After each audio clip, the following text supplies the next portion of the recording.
It's Flight 11 time, baby. No fussing around. Let's just get started.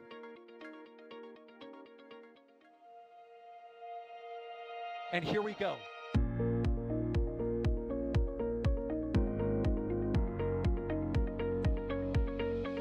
We have liftoff. Propulsion continues to be nominal. R68 chamber pressure looks good. Following up. Roger, Atlantis. Water towers, fly!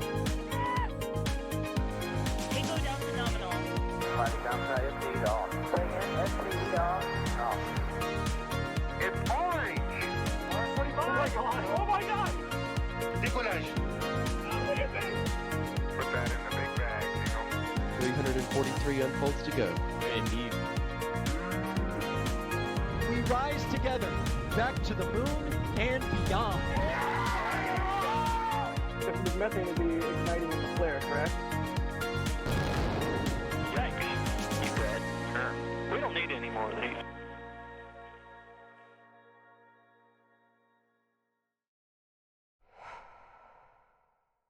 Hello and welcome to the Flame Trench, a special Flight 11 edition of the Flame Trench. This is our weekly informal news show where we talk about the events of the week. Of course, the headlining item is that Starship Flight 11 is on Monday as we record this. Hopefully that stays the situation. Seems like it is. Either way, we are NSF. I am Jack Beyer. Welcome to the show. As always, we are joined by our ever-competent cohort of co-hosts, and we're just getting right into it this week because we didn't have one last week, so we've got a lot to cover. Competent co-hosts. EJ, what's up, dude? Oh, hey, how you doing? I'm a little bit amped up. We're excited here for Flight 11. How are you, bud? You're not reading an actual book. You're reading an invisible book. No.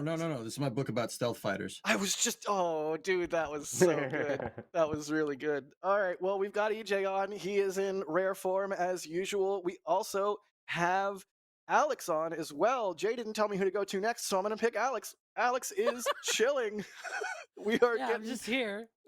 We're getting the Flame Trench started off right. Are you stoked for Flight 11 and everything we're going to talk about this week? Sawyer Rosen and Stalix.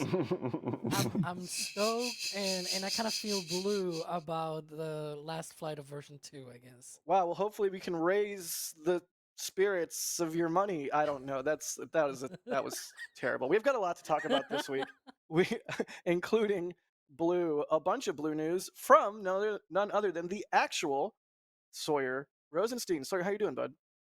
Good. You should have come to me first. I had Jake on my lap. People would have gone crazy. They would have gone, "It's Jake! It's Jake!" But anyway, Pusher, next to space flight. Oh, come on. Really long answer. Yes, really Precisely. long answer here. This just turned into the Alex Roast Trench. Oh, no, this is good. Sawyer, welcome to the show. Thank you for starting it off strong. Let's just jump right into it. What's going on with New Glenn, Blue Origin, and Blue Moon? Well, a lot of stuff, including the most important thing is that we saw the next booster for Flight 2 on its way out to the pad. Finally, we are getting go. closer to New Glenn Flight 2. The booster rolled out from the exploration park area. We saw it, of course, go past our cameras near the VAB as well, on its way out to pad 36 at the Cape Canaveral Space Force Station. It's getting exciting. So we know that that's going to be rolling out. As we've heard from Dave Limp in the past, the plan is for them to basically do static fire the booster and then lower it back down, get everything ready, and then do a final launch. So hopefully in the next few weeks, we will see that static fire campaign begin. Then a couple weeks after that, we will see the launch of Escapade. Oh wait, I guess it's just regular pronounced Escapade for NASA. In case you're wondering, that is the mission that will eventually make its way out to Mars. It's a very small payload for a very giant 7-meter payload fairing. But this one, they don't have to worry about the Mars window anymore. I know that's been a big question of, but wait, this is going to Mars. This isn't a Mars window. How can they launch now? It turns out that it actually can, because it's just going into orbit first, and then the spacecraft will continue pushing its way out actually towards Mars. So that's why it's a little bit weird that it seems like we might have it launching at the end of October, which is not really a launch window that we're used to seeing, but this is getting us closer to potentially end of October, beginning of early November to see New Glenn Flight 2. And you know what they say, never tell me the odds, because the odds are it won't launch on time. Also, that's the name of the booster. Sawyer, were you reading a prompter for that? I know you weren't. You were just going off the top of your head, but you even had like a flashy, newsy finish for the end. Nice work. Good job. That was. Thank you. Yeah, we'll That get to was- the lunar part in a moment, but I wanted to get to Flight 2 first. Yeah, and I think these are some excellent photos that Max took. Max actually just got here to Starbase, so he has been very busy. Pro tip: I know I tweeted this. I'm going to say it live on air. Pro tip: all launch providers out there, make sure you take the extra time and bank face, and align all of the engine covers on your vehicles, especially if you know, like, I don't know, it's going to be in a situation where a bunch of photographers and members of the public are going to be able to take photos of it. I'm just saying, if I was a launch provider and I had a very large rocket that had engine covers on it for transport and lift and things like that, I would make sure that they were aligned, because it looks good and makes for great prints like we have on the shop. Anyway, really cool And shots also from that Max. they all stay on well too on the long trip. Also yes. But yeah, we do have prints of this. They're in the shop. I won't spend a bunch of time on it. But hey, look, it's Max. Max, we're talking about your print. You have 30 seconds. Go. 30 seconds for New Glenn. Hello, everybody. I'm back in Starbase. How's it going? You're blue. I am blue. You're blue. It's blue It's a and sign. orange. That's It not matches. orange. His beard is way better than mine is, for sure. Max, how was shooting at New Glenn's? How big is it? It's a big rocket, obviously. that goes without saying. But we see it twice a year, maybe at this point, and always very special. And we know we have the hot fire coming up soon. Hopefully that actually happens and it goes well, and then we can see it fly in November. That was way more. I know. Okay, here's Now Jack. kiss. What are we talking about? We're talking about New Glenn. Yeah. Oh, yeah. Flight 2. So exciting. And about the odds. Even though it's Not the tell name you. of the booster. Yeah. Right. Don't tell me.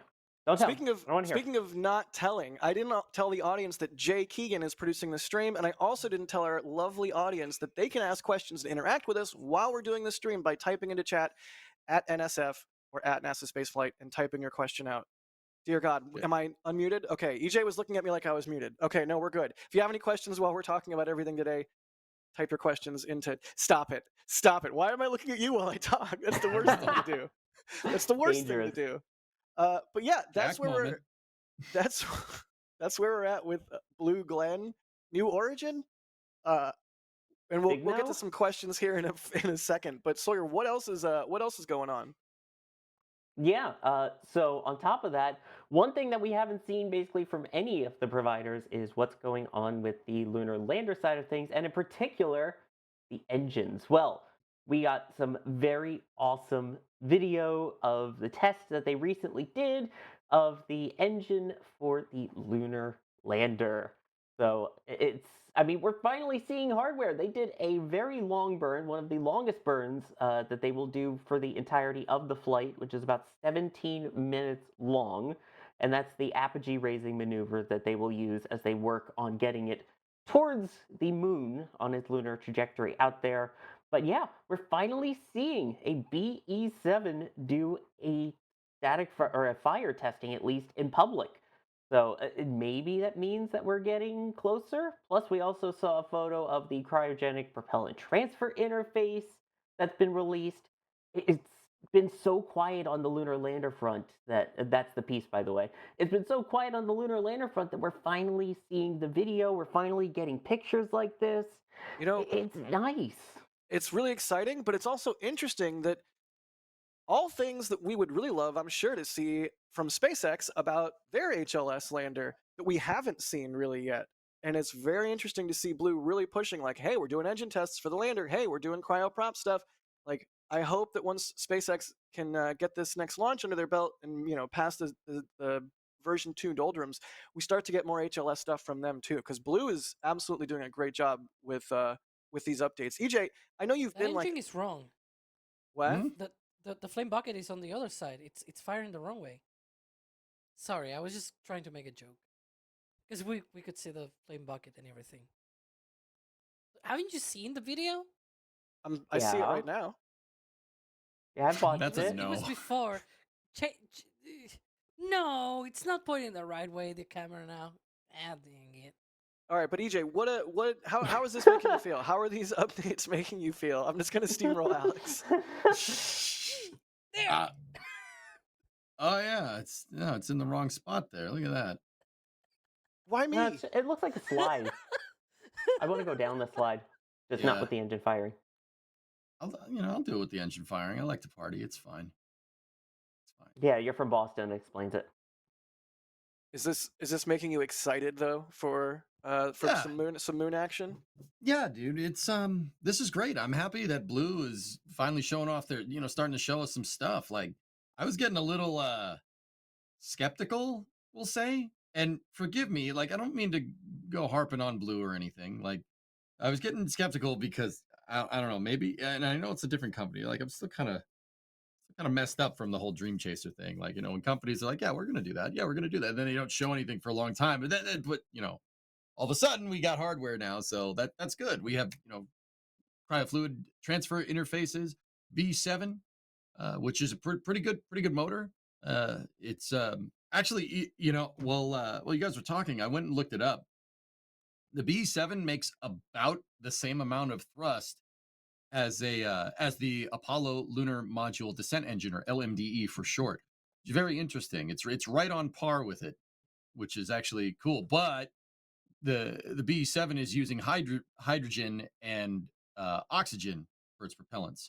The LMDE was N2O4 and Aerosine 50, which is hypergolic. So it's basically right in line with a lunar module descent engine, just with hydrogen, which is pretty cool, man. That's pretty cool. We're starting to see the hardware. I mean, talking the spaceflight industry is cheap. Anybody can say they're going to do this. Anybody can say, like, oh, we don't like these people's engines. We're going to make our own. It's like, okay. Yeah, right, EJ, did you know here? JackSat is making a fully reusable inflatable hab that also is single stage to orbit, and it can be used for in situ resource utilization on asteroids and planetary battery. Oh, I blew it at the end. Battery. Investors? Possibly you. I'm asking for a 10% stake for $800 billion. Thank you, sharks. All right. And yes, yeah, I think the project is called AMH. I'm a hat. Really, Sawyer? Really? Money.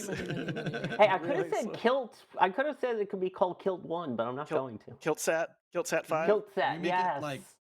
Yeah, I was gonna say, can we make it like Amhat? My hat.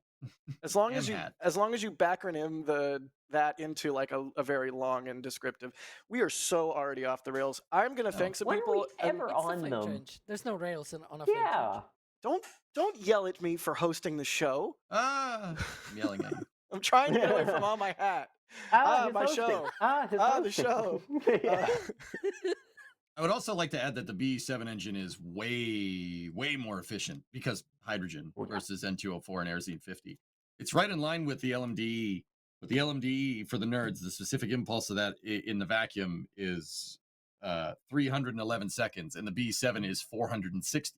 So it is a pretty big order of magnitude, way more efficient. And that thing can burn for 17 minutes on any rocket engine is quite good.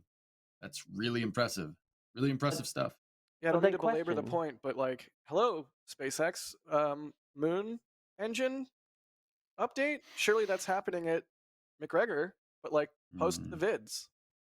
Come on, do something. Come on, do something. But in terms of that, by the way, EJ, and this is, I was wondering, so I figured probably you're a good person to ask about this. Hello? Hello. Obviously, hypergalls are definitely more tried and tested and tend to do well for longer durations over time and are kind of shelf stable, so to speak. Yeah. Yes, that's right. Hydrogen tends to leak a lot, as we've seen here on Earth. And of course, you're talking about such drastic temperature changes in space.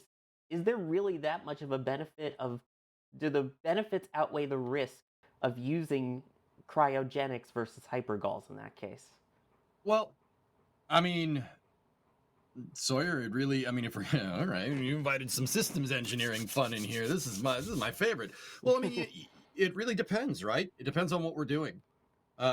So what's our stakeholder expectation here for our lander? Are we building something that's going to work, or are we building something that's going to be able to be reusable?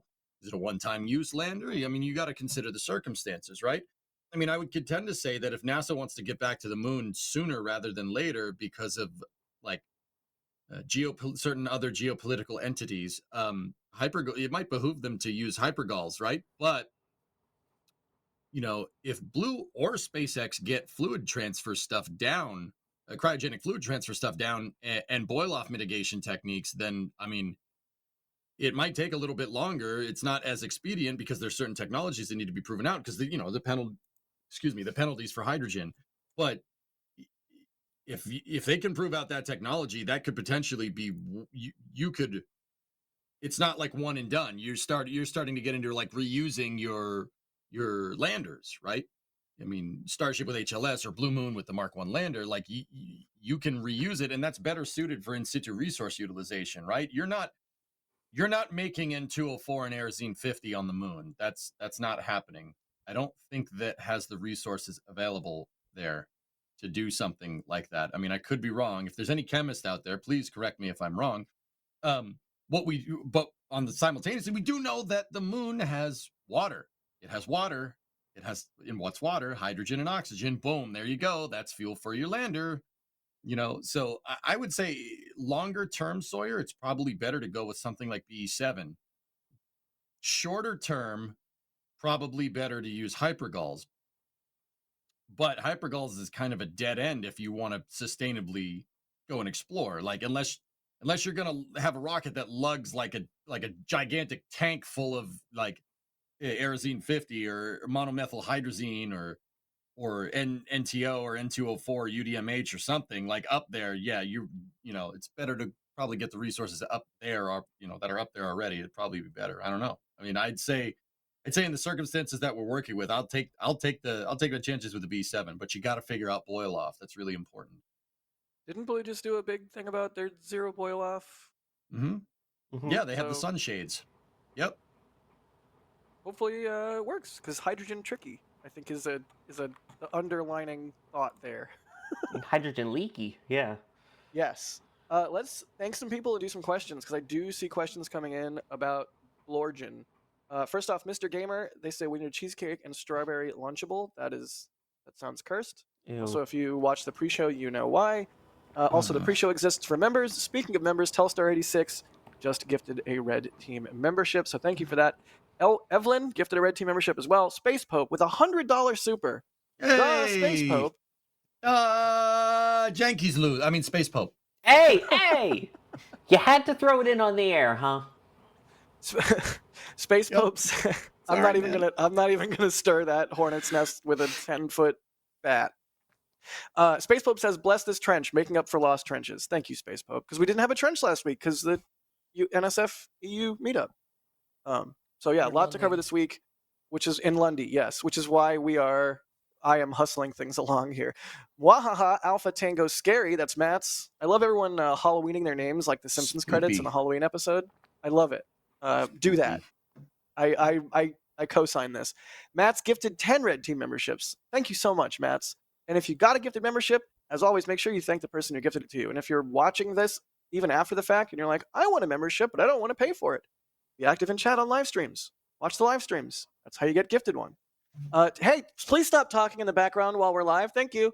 Telstar86, thank you for the support. They say EJ being transparent about what he reads. That's awesome. Good job. Sawyer level pun. It's pretty good, dude. Amy Harrell, thank you for the support. They say a bit of something before I get my retirement check. Donuts. Thank you.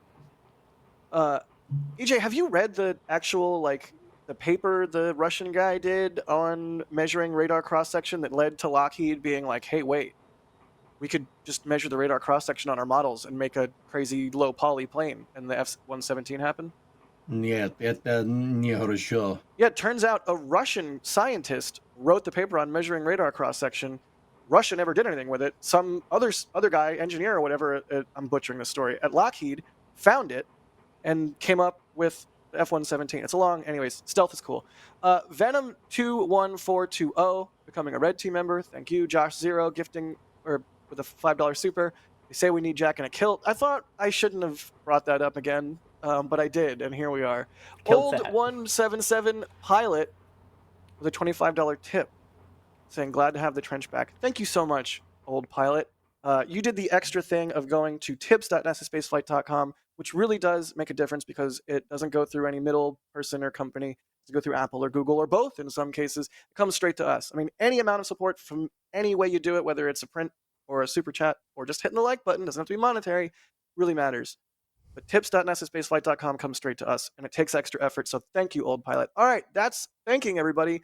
Let's keep rolling with some new Glenn and Blue Origin questions. Hey, it sounds like you practiced that at the members' meetup in London or something. In fact, I didn't. I'm just in a really good mood and feeling really good and firing on all cylinders. So Well, because you said the same thing during the meetup, that's why. Yeah, I did. It's like I do this a lot It's or something. already coded here. Hey, did you guys know that we're... That was really loud. Somebody Brand take new this. from Dave Limp. We just got a new tweet that came in. Take a look at this. With New Glenn's arrival at our integration facility, I can't see the rest of the tweet because now it's full screen.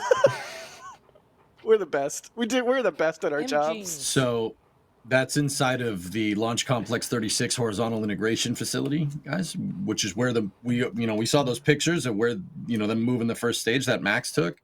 They were moving into this building. This is the building where they'll roll their transporter erector in and attach an upper stage and a payload fairing, and hopefully Escapade is in that payload fairing, and then get ready for launch operations. Still a ways out, obviously. There, if you look at the footage, there's, wait, is the second stage back there? Oh, yeah, it is. It says with New Glenn's. Here's the rest of it, by the way. With New Glenn's first stage New Glenn's arrival at our integration facility, we're starting the first and second stage mate. Here is a quick view. Yeah. Now, thanks, Jay. Now we show it as I have it pulled up on the other monitor. There are in fact 2 second stages in that view. Oh. I know there's 2 second stages in there, Alex. There's hey. GS2 and 3. Where's the second one? Is it back? The second one is on the back of the first one. They're I see it over there. Stage 1 and stage 2, and then behind stage 2, there's another stage 2. Yeah. So this is for flight 3. So this is the integration lane, and they're kind of, it's a subtle flex because they already have the third flight second stage ready to go. Well, didn't they just do a static fire on that recently out at the pad anyway for GS2-3? Yep. Yeah. Nice. You love to see it. April, the other was in August. So they really need to start landing first stages and getting this rocket operational. I'm super excited for it to come online. And in terms of questions, I know y'all out there are as well. In fact, we have multiple questions about what's going to happen with the booster on this flight. Stephen Lewis is asking, will New Glenn relight this time? Do we think it'll relight this time? Let's go around the horn. EJ, go. Yeah, they'll get it this time. Flight 1 didn't land. I mean, it landed, but it was probably in multiple pieces. They had some problem. Not a landing you can walk away from, which, as pilots say, is not a good one. Yeah, exactly. They had problems with propellant management and engine bleed systems during the EDL for that first stage. The second one, I mean, guys, we know from SpaceX, the second one's probably going to make it. Flight data is the best data, and that's what. And I was thinking about this the other day. Where is that? Sorry, is that an injector or is that a plug? No, it's a plug. Max, Max cooked. Sorry. Oh yeah, so that was the joke I made earlier, by the way, about having all of the covers stay on. In case you didn't know, one of them kind of came off. 2. Is anybody else really bothered that the center engine cover is a smaller logo than the other 6? Look, they at least lined them up. That is asking so much already. The fact that they're lined up, can we just I saw that they were lined up, and I tweeted it, and I was like, "Yay, they're lined up!" And then Jay Keegan, the producer of this show, was like the first response, like, "But why is the center one smaller?" And like, dude, can we just be happy for a moment that they're aligned? Please? You nailed it. You nailed Don't buzzer it. Like really, like let's be happy they're aligned. Let's not be worried that the fonts are. No, I don't want to see it. But yeah, So- it bothers me. Good eye. Yeah, hey, Jack, I think they will. I think they'll land it. I was saying on my Twitch stream. I stream on Twitch, guys. Sorry, I'm not trying to shameless plug. It's just anecdotal for the story. It's anecdotal for the story. I'm just telling you. Relax. Jeez. Also, you can bootleg the pre-show on EJ's Twitch for free. No, the post show, not the pre-show. One of the shows. Shut up. Keep talking, EJ. Blue has a lot of experience landing boosters. New Shepard is launching to the tune of pretty much once a month this entire year. It's pretty good, man. They have plenty of experience there. But what's the difference between New Glenn and New Shepard, apart from New Glenn being, 7 engines and a lot bigger and different propellants? Where it comes from, where we're coming down. That's kind of an unknown in that regard for them. I think that their flight data will definitely. The flight data from Flight 1 will definitely show that they got that part figured out. And I firmly think that if they can get it through their exoatmospheric retropropulsion burn, supersonic retropropulsion, if they can get past that point, if they can get that thing near Jacqueline, they'll land it. I'm pretty sure. Hopefully Nice. Hopefully that ages well. Well, we'll see how it goes. I mean, I don't I for the record, I agree with you. Yeah. Alex, what do you think, good duder?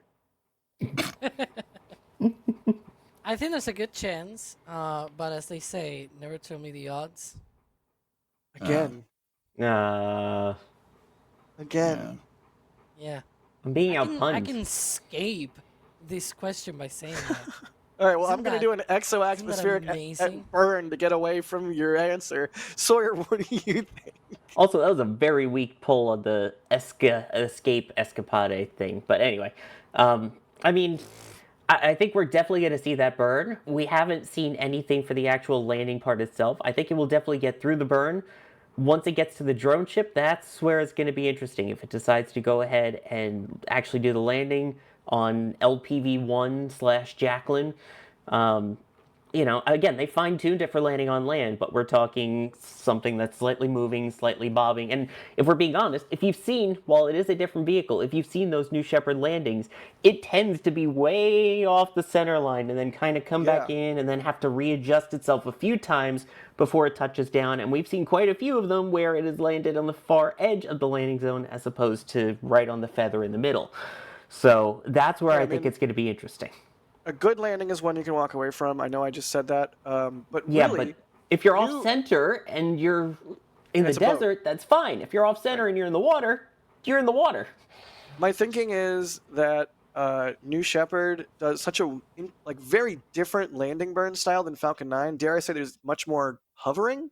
I wonder how much of its landing is applicable. Here you can see it there, or whichever direction. I wonder how much of that data is applicable to New Glenn and how much of a New Shepard-like landing New Glenn will have, or if it'll be more like Falcon 9, where it's a hover slam versus a hover scoot center softly land, like New Shepard seems to do. Yeah. Look how off center that is. It's fine. And that, coincidentally, was the same day of the booster roll. Like, they were very busy this Wednesday. Mm-hmm. Yeah, Blue is like really hitting a stride. I mean, not only with multiple things happening in one day, but like EJ said, they've been launching New Shep. Like, it's gotten to the point where I will get a notification from Next Spaceflight, which is a great app that we run that you should also have. I'll get a Next Spaceflight notification that's like 10 minutes to New Shepard, and I'll be like, what? Again? because they're firing them off with such consistency. So you love to see it. Yeah, it's good stuff, man.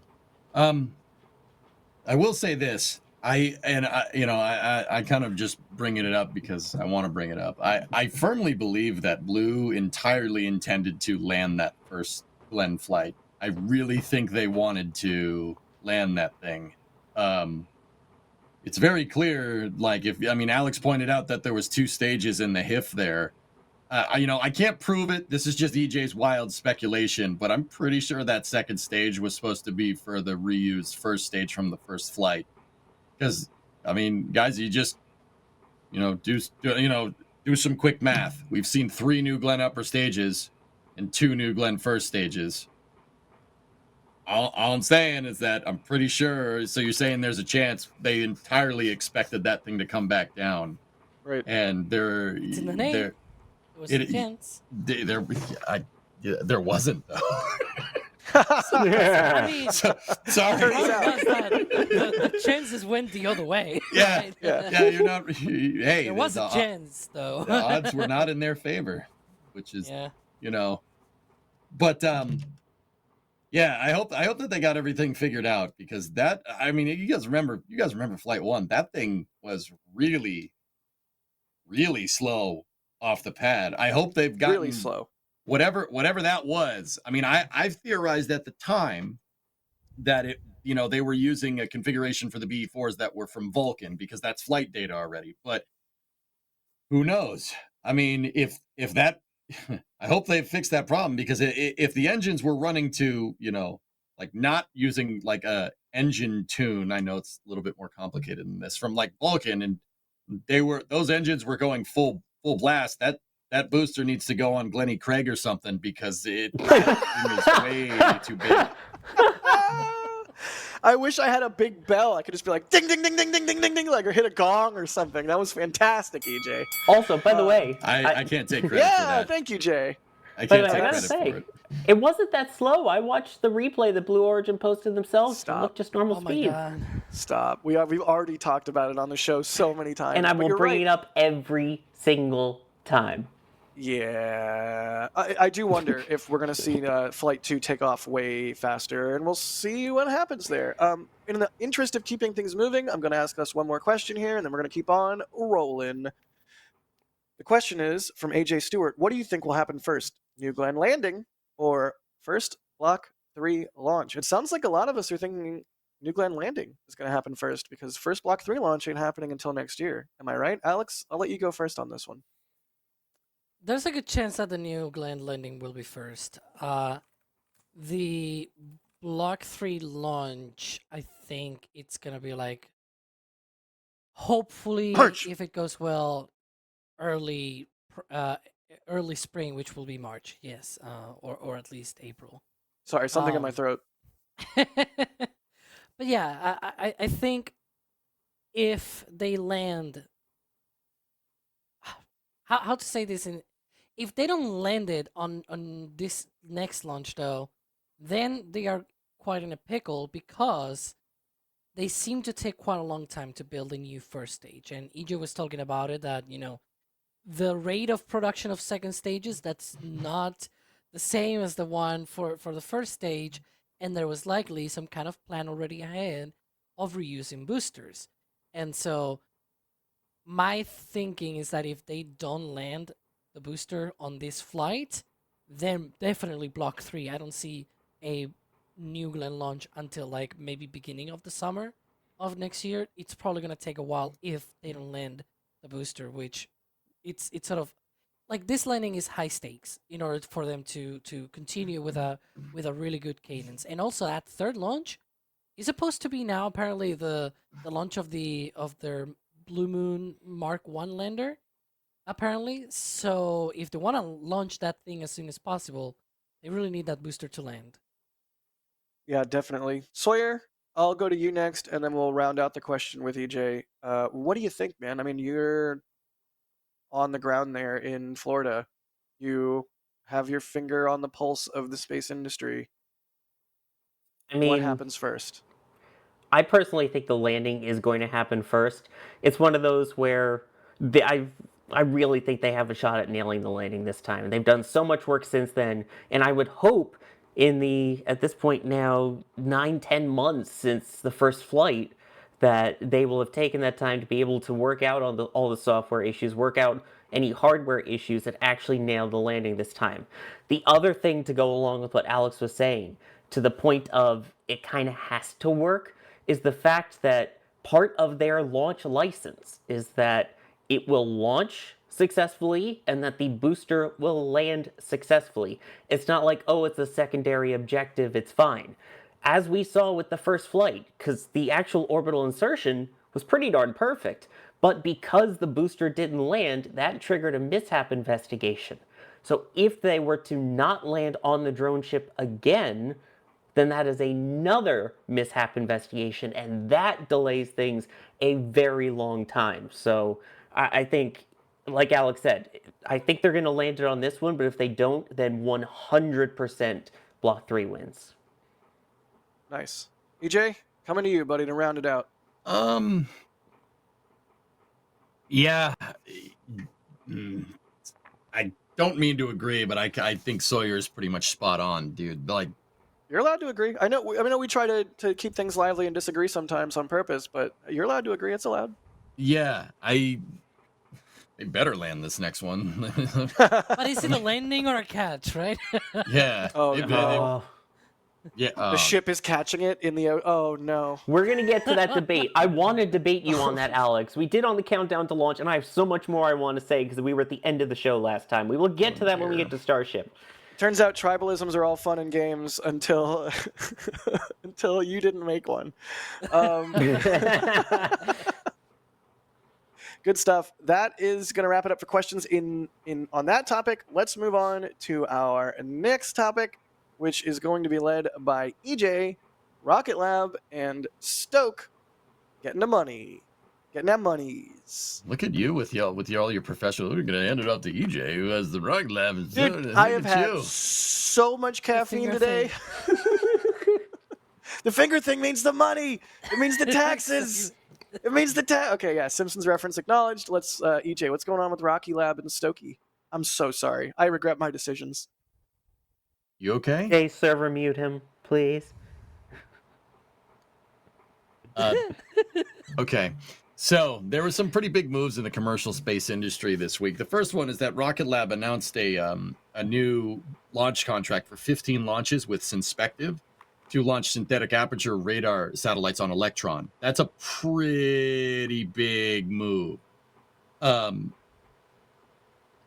So the first 10 launches are strict satellites by Synspectives, and then there is a couple more after that. But these are these synthetic aperture radar satellites are basically Earth observation satellites. They're not spy satellites, but it's pretty much the same idea, but for the commercial market. But there are applications there for that. But either way, I mean, Electron is like, since basically, I mean, when did the first Electron launch go? Like 2018, I think it was. 73 launches in, and here's 15 more. That's a significant chunk of business for the Electron rocket itself. That's great. And, you know, Rocket Lab making moves. Pretty good stuff. Absolutely. I mean, and just last year, Max and I were in New Zealand, invited by Rocket Lab. Thanks again to them for that, for their 50th launch. And we're at 73 now. I mean, when you look at just sheer cadence, it's basically SpaceX, Rocket Lab, and nobody else. It's remarkable how much they're launching. I guess New Shepy also, but that's not orbital. So, nah. So a little bit of clarification. It wasn't 15 with Synspective. Okay, so it was 10 with Synspective, and then there was 3 missions with IQPS, who also does synthetic aperture radar observation satellites, and then 2 actually with JAXA. Excuse me. I was trying to pick out where the other 5 were. I couldn't find it, but Rocket Lab's found them, and we have 2. That's a huge move. 15, a block buy. We're selling out 15 launches for any commercial provider. That's big. Yep. And you know, like, it caused Rocket Lab's stock to go bing, probably as high as the rockets at this point. No, it's quite up there, which is really good. That's What's really interesting to me is something like that, like a contract like this, can potentially manifest in like capital expenditure to other like they can use this money for Neutron. I'm excited. They can use this money for Neutron. Yeah, I mean, surely Electron has paid for itself, paid for its development. They're probably gaining. This is probably profit from these missions. Yeah, and that could be used to, you know, increase the equity of the company or the market cap. Like, I mean, basically, like you said, Jack, like, you put it up, you put it into Neutron, which that's coming sooner rather than later, which is amazing. Actually, there's this one more bit of tidbit of information that I'm looking in here. The relevance of this contract, the last contract, is that the 3 payloads were supposed to fly on Japan's Epsilon rocket. Ooh, yeah, Epsilon didn't go to space 2 times in a row. Yeah, it wasn't ideal. That is You could say it was Epsiloff. yeah, it was it Epsilinted. Epsilon. I was gonna do that one first, but as I started talking, I thought about Epsiloff because Epsilon. So I diverted to a different joke. I'm Anyways. gonna heliopause you here, Jack. Oh my god! Wow. You know what? I think I'm gonna be the one who I'm gonna play the straight man to all your jokes here. I'm just gonna let you guys make the puns today. You better be careful with your puns because if it's too bad, you're gonna get the Kuiper belt. Yeah, I deserve that. And this, folks, is why I'm the one that usually makes the puns. I'm gonna let you guys have your fun, and by the end, I have a feeling chat will be begging me for my puns back. Continue. I believe you're right. So Austin Skirvin. Oh, no! I'm an idiot. Keep talking. Yeah, no, Austin, thank you, Jack. I'll you cheated off to me. I'll hit it out of the park. It's fine, unlike the Yankees. You son of a gun! Hey, so how'd the Red Sox do in the playoffs? Oh wait, they didn't make it. Ding ding. Can we have the bell thingy? It doesn't matter. That seeing the Blues was the best hate watch I've ever experienced. It was great, man. I don't know anything about baseball, but I'm so here for this for about 90 seconds. Go. Okay, all right. I am judging you right now. All right. See, there, a pun for everyone. Continue. I got him to punch it. Sports pun. Anyway. So Rocket Lab's making some awesome moves there. That's really cool to see Electron profitable. And I will say, like I said, Electron's up above 70 launches at this point. That is great for any rocket. I mean, obviously everything gets overshadowed by Falcon 9, right? Like it's like, oh, it hasn't launched like 400 times like Falcon has, but 73 launches of any launch vehicle historically is fantastic. That's really, really good. That's a lot of launching. Rocket Lab is doing work. What's up, Alex? Can I add two fun facts about this whole thing? The first one is I want to have fun. They're about to launch for one of these people, like of the 15 missions that they have got extra, like they are about to launch one of the satellites, not from this batch of satellites, but from previous contracts that they already had with Synspective. They're going to be launching one of the Strix satellites. They usually have the owl thing, so this mission is called Owl New World. It's like, whatever, sure, have your puns and your names, I guess. Like Alex, New World. Alex, I purposely was not saying that part, but you just decided to go and say it. That's great. But the other thing as well is that, so you mentioned Synspective, JAXA, 2 missions by JAXA, and then the IQPS thing, right? The funny thing is, on the Epsilon launch that failed, and which is why they, JAXA had all of those headaches and everything, and, it's still not working. It had even a failure on the ground and blah, blah. Anyways, on that launch, they were carrying a satellite for IQPS. So, like, everything comes full circle, because the whole reason those satellites are flying on Electron is also because they're not flying on what's the name of this thing? Epsilon, yeah, whatever. Epsilon. So it all comes full circle. An owl comes full circle. They should name one of their next launches that. Eat owl, yeah. An owl comes. Get it? You get it? Because of the. So, not only is Rocket Lab making moves, but here, get this, guys. If there's any people that are Stoke Aerospace fans out there, Stoke got $510 million in. Me. I'm stoked on him. I'm a fan. No, continue. No, I'm just kind of set them up for that, didn't I, guys? You did. Yeah, very much. It's all right. It's all right. So Stoke got $510 million in Series D funding. Stoke's total funding is now basically at about $1 billion, which is pretty good. That basically is going to kick their program for the Nova rocket, which is a fully reusable launch vehicle. The only other people doing it. Yeah, exactly. Exactly. Fully reusable second and first stage. That's going to kick it into overdrive. And now, while Nova is kind of a medium duty, fully reusable launch vehicle, it still is a fully reusable launch vehicle. That shows that reuse for this new era of commercial space will be rewarded. $500 million in Series D funding. That is huge. That's a heck of a cash infusion. Absolutely. I mean, and you guys want to hear something nuts? It's, That's a lot of money. Stoke Aerospace is a very small company. They're not very top heavy. It's like a small startup. Like 7 dudes designed the Nova rocket. Another way you could say it, aside like other than small, I'm agreeing with you. Another way you could say it is they're really efficient. So imagine what they could do with $500 million. Yeah, right? This is a very lean operation they got going there. If you guys don't know, the CEO of Stoke is a guy by the name of Andy Lapsa. He is the guy that designed the B4. Kind of legit. Yeah, kind of a big deal.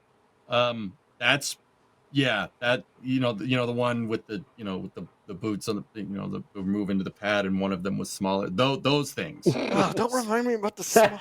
You had to say it. Oh yeah, I'm just pushing all the buttons today, the man. dagger in my heart. Please So- continue, There it though. is. This is like There. I'm Yeah. so excited. This is a for better Stoke. print, by the way. It's not real. You know, I it said can't that hurt already. you. Let the man talk about Stoke. EVP. Guys done?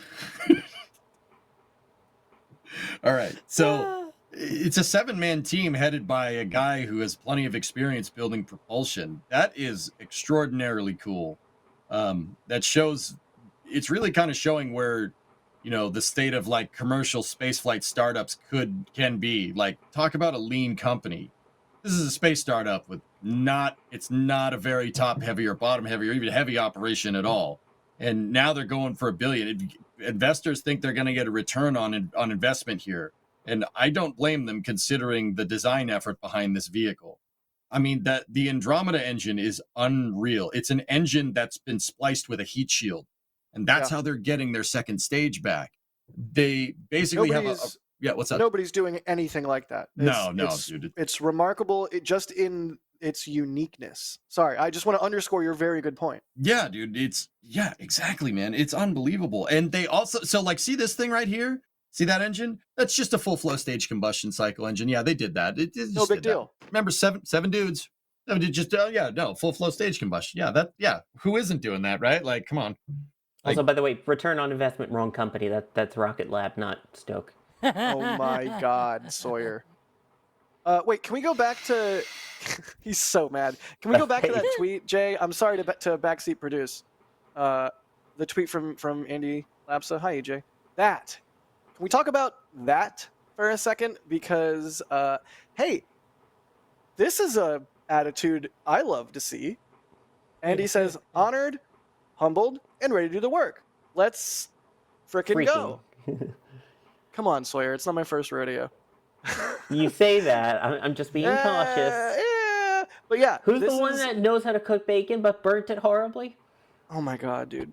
Oh, we're bringing that up again. We are just every bus. We are throwing every other host under. Like Alex has gotten it. Okay. Anyways, we've all gotten it. I like to see this attitude from a space CEO, and I can think of perhaps some other space company CEOs who are not displaying this sort of attitude. Nobody say it. Nobody say no. Nobody say nothing. Nobody say nothing. If you know, you know. Yeah, I like this. I'm just going to put that out there. If anybody wants to comment on it, or we can leave it there and move on. I want to comment something about this news, bit in perspective, because I don't know if you guys remember when Falcon 9, Falcon 9, I love Falcon 9. When it was developed, there was this whole study on like how much it cost to develop the first version, like V1.0, versus what it will cost for NASA. And it was like, it cost $400 million to develop Falcon 9 V1.0.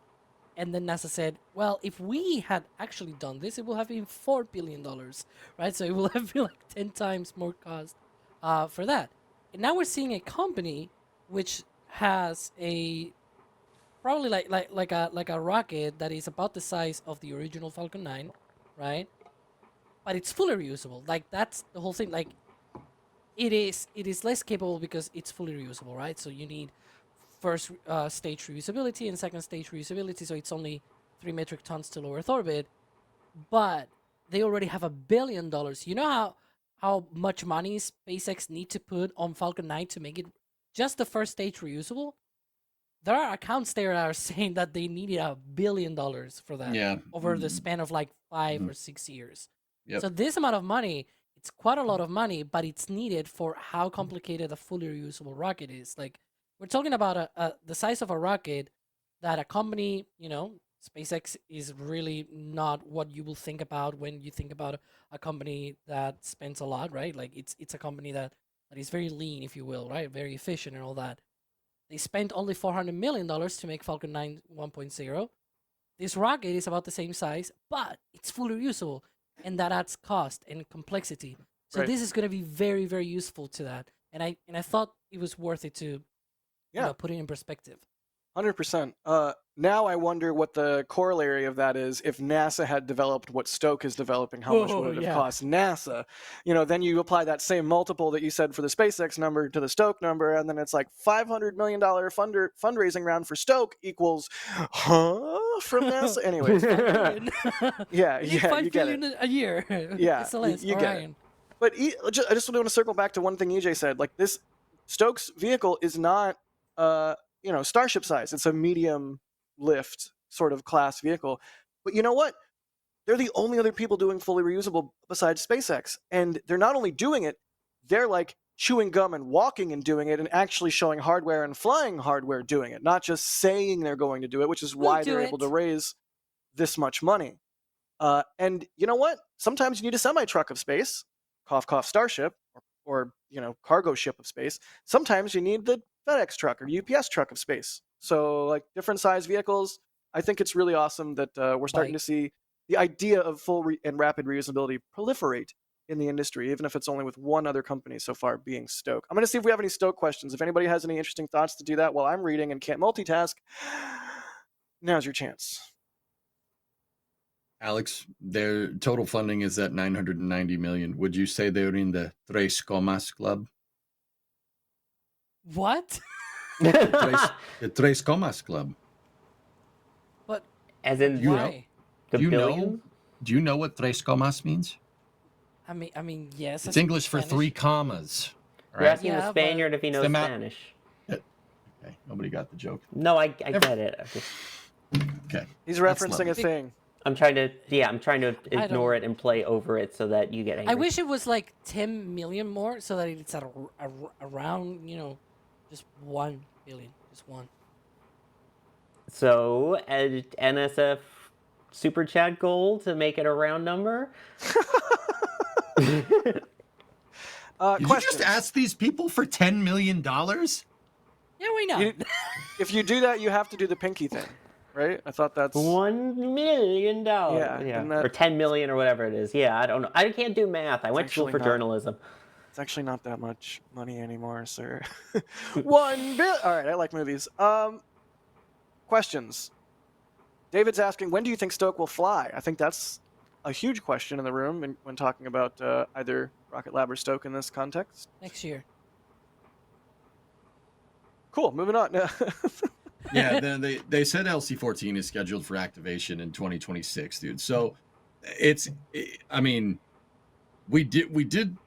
they have built the fixed service structure out there, and they have shown pictures of the concrete that they poured for the flame trench. Hey, ding, ding, ding, ding, ding, ding, I need the big bell again. So, but the pad's still a little ways out.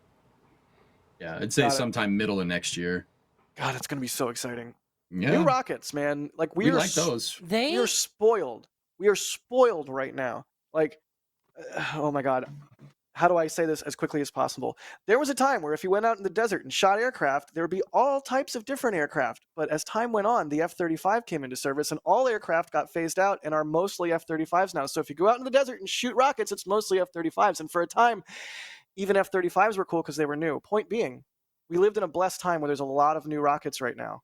And that's really cool. And in a while, it'll kind of all be old and it'll be solidified. But right now, it's exciting and new because you never know what's going to happen with a new rocket. It might blow up. Exciting and new. Anyway, can we show the tweet? Because there's actually a bit of news, and it is not this. It's not even the text. Can we show the picture instead? Because the picture does have some news on it. Hey, Jay, can you just do everything when we say, please? Jay loves the backseat producing. I actually told you in the back channel. He did. There we go. Thank you. What's the news, Alex? Go. There's a second test tank. We saw the first one, the cone thingy there. Right. And then there's a second one there below, and that doesn't have a cone shaped. So my thinking is that is a booster test tank. We love booster test tanks, right? We do. You have my tank watching hat on. You do have your tank But watching yeah. hat on, which is available at shop.nsfspaceflight.com. How fast can ABP. Jay switch to the EJ cam? There we ABP. go. Also, that's a Richardson 112. It's an actual trucker hat. I think that's the right number that I said. Yes. Richardson hats are fantastic. They are my favorite trucker hats by a long shot. Nice. So, yeah. It does look good. Continue, Alex. They did the second stage testing on that tank. They completed the qualification of second stage. So now they're probably doing first stage. So yeah, a few more months and maybe we start seeing flight hardware rolling out to the Cape. So dang exciting. You love to see it. You love to see it. I mean, new rockets, more better, and we got a lot of new ones coming online. Speaking of new ones, Nikki D is asking, isn't Terran R fully reusable? Yeah. No, it was supposed to be at some point, but then Relativity went bankrupt, and then they said, yeah, nope, never mind. Just the first stage for now. Yeah, they were And- also going to 3D print everything. Yeah, Right. that didn't work. That said, I'm super excited for Terran R, and I'm super excited for Relativity, just like I am any company trying to do really hard and cool stuff. And hey, Relativity's actually launched, but yeah. Well, here's one. different rocket. Yeah, true. Terran okay, 1 and here's Terran one. R are very different. Hello, fellow co-hosts and any NSF NSFers watching. Strap your seatbelt on. Ready? Okay, here we go. El Hulto says, Stoke has less people than us. Really? I don't know, but it's food for thought. Like, they're efficient. I think Hey, they we have do a couple we hundred do a people. lot. We do a lot with very little. I don't think they actually literally do, but I wanted to see your faces hurt. You were throwing daggers in my heart. I wanted to throw daggers. All right. Anyways, So daggers missed. I think they hit me in the belly button. You have All right. terrible aim. yeah. What else is new? Austin Skirvin. Also, speaking of what else isn't new, Austin Skirvin with a $10 tip. qtips.nasaspaceflight.com, where they say, we all agree Domino's is a great pizza place, right? Can't wait for Flight 11. Watch the meetup streams on YouTube and was pretty epic. Whoop, whoop, whoop. Yes, it was Austin in the clearly- pre-show. Yeah, Austin clearly watched the pre-show. No comment. Prone to 911. Thank you for the support. They say the center engine seems smaller on New Glenn. The nozzle's not actually like physically smaller on the center engine, is it? Well, New Shepard has only one engine. Glenn. He said. He said Glenn. But Wait a minute. No, the no. It question better. said Shepard. Is the nozzle actually smaller for like gimbal range purposes or something? Please no. No, it's the same engine. Please. Is don't. that like some kind of optical illusion where it just looks smaller? Somebody Because of the pixel smaller like logo, somebody maybe? somebody yeah, right? The It's logo is smaller, that's for sure. it's got to be some kind of weird optical illusion, but somebody should pixel count it actually. Let's keep going. Josh Zero, thank you for the support. They say curse ship idea, super heavy as a first stage, Blue Moon first stage as a second, and SLS core as a third stage, then shuttle as a fourth stage. I think I just had a stroke, or I'm about to have a nosebleed. You I smell do like, toast. yeah, I do actually, kind of. I'm having a strong call of ambulance. Shazbert Toddbot, thank you for the $10 super. They say I could have read a chapter of a book in the time it took New Glenn to clear the tower. That's real. Telstar86, thanks again, man. They say sometimes business deals can go sideways like certain rockets. That's so true. Ooh. Harry, I mean, talk about wordplay. Harry, thank you for the support there. They say first trench I've caught in a while. Need ideas of where to stick my meetup stickers. I vote something that you'll have for a while, like a water bottle or a computer or a case. Anyone else have particular spots they like to put stickers? EJ, go. The drawer. my fridge, in my shop. That's a good one. That's a really good one. If you have like a Yeah. big toolbox or something, Sawyer. Mine, I still need to put them on, but on my case that I carry all my camera gear into the cape on my Pelican, I've got a whole bunch of stickers that I need to put on it. So Pelican. Come on, Pelican. The one problem that or with like putting luggage. stickers, Luggage is good. right? The one problem with that though is if you check it ever, the stickers are in danger. And I've even thought about like going to the store and getting like, I don't know, clear varnish or nail polish or something, and like coating the Pelican so the stickers don't just get rubbed up against a bunch of other crap in the plane. Yes, meetup stickers, they exist. Good job, Yeah, Alex. I was just gonna say that I'm Always be plugging. No, I'm always ABP. undecided, so I never stick them anywhere. Yeah, I that's my problem too. I never know where to put them. So actually, the solution, I swear to God, this is going to sound so cringy and pluggy. When I am buying stickers from creators who I like, and I know that I'm going to have a hard time choosing where to put that sticker, I get more than one, and then I can just put a sticker wherever I want and not worry about losing my only one of them. I swear that's real. Anyway, Telstar86 again, I'll be there for you. Nice. And Alexander Sterling, thank you. They say, great to meet you in the UK. Question, how do companies test engine relight on reentry given pressure, airflow, and fuel mix changes at supersonic speeds? That's why you test like you fly, because some things are just impossible to test fully without doing it. All right. I feel like we didn't have any Rocket Lab questions. We've mostly focused on Stoke. And I don't see any Rocket Lab questions People in jumping chat are Stoke. out at me. So I think we move on, unless Yeah, anybody has anything else. It goes along the whole line of like we were talking about of things getting more routine, like you were saying with the photos there. Rocket Lab has flown, almost 75 times at this point. Nova is kind of not flown yet, and we may see it next year. My prediction is probably 2027, but we'll definitely see hardware and testing out at 14 next year. But yeah, I mean, it's the same kind of deal. If you get used to one, and then everyone goes, "Ooh, look, it's the pretty new thing." So, right. And then Speaking the of pretty new thing will eventually become normal, and then 3 a.m. Starlinks will be, chat fest for us to just chill with instead of everyone swarming like it used to be. What do you think happens first, Neutron or Nova? Ooh. I have another one. Terranar into the mix. Which one of the three? Oh, I'm gonna say Neutron. Neutron. EJ, What will be the order? You look pensive. I'm thinking. Of the three. Okay, while you think, I think the order is going to be Neutron, Nova, Terran. Sawyer?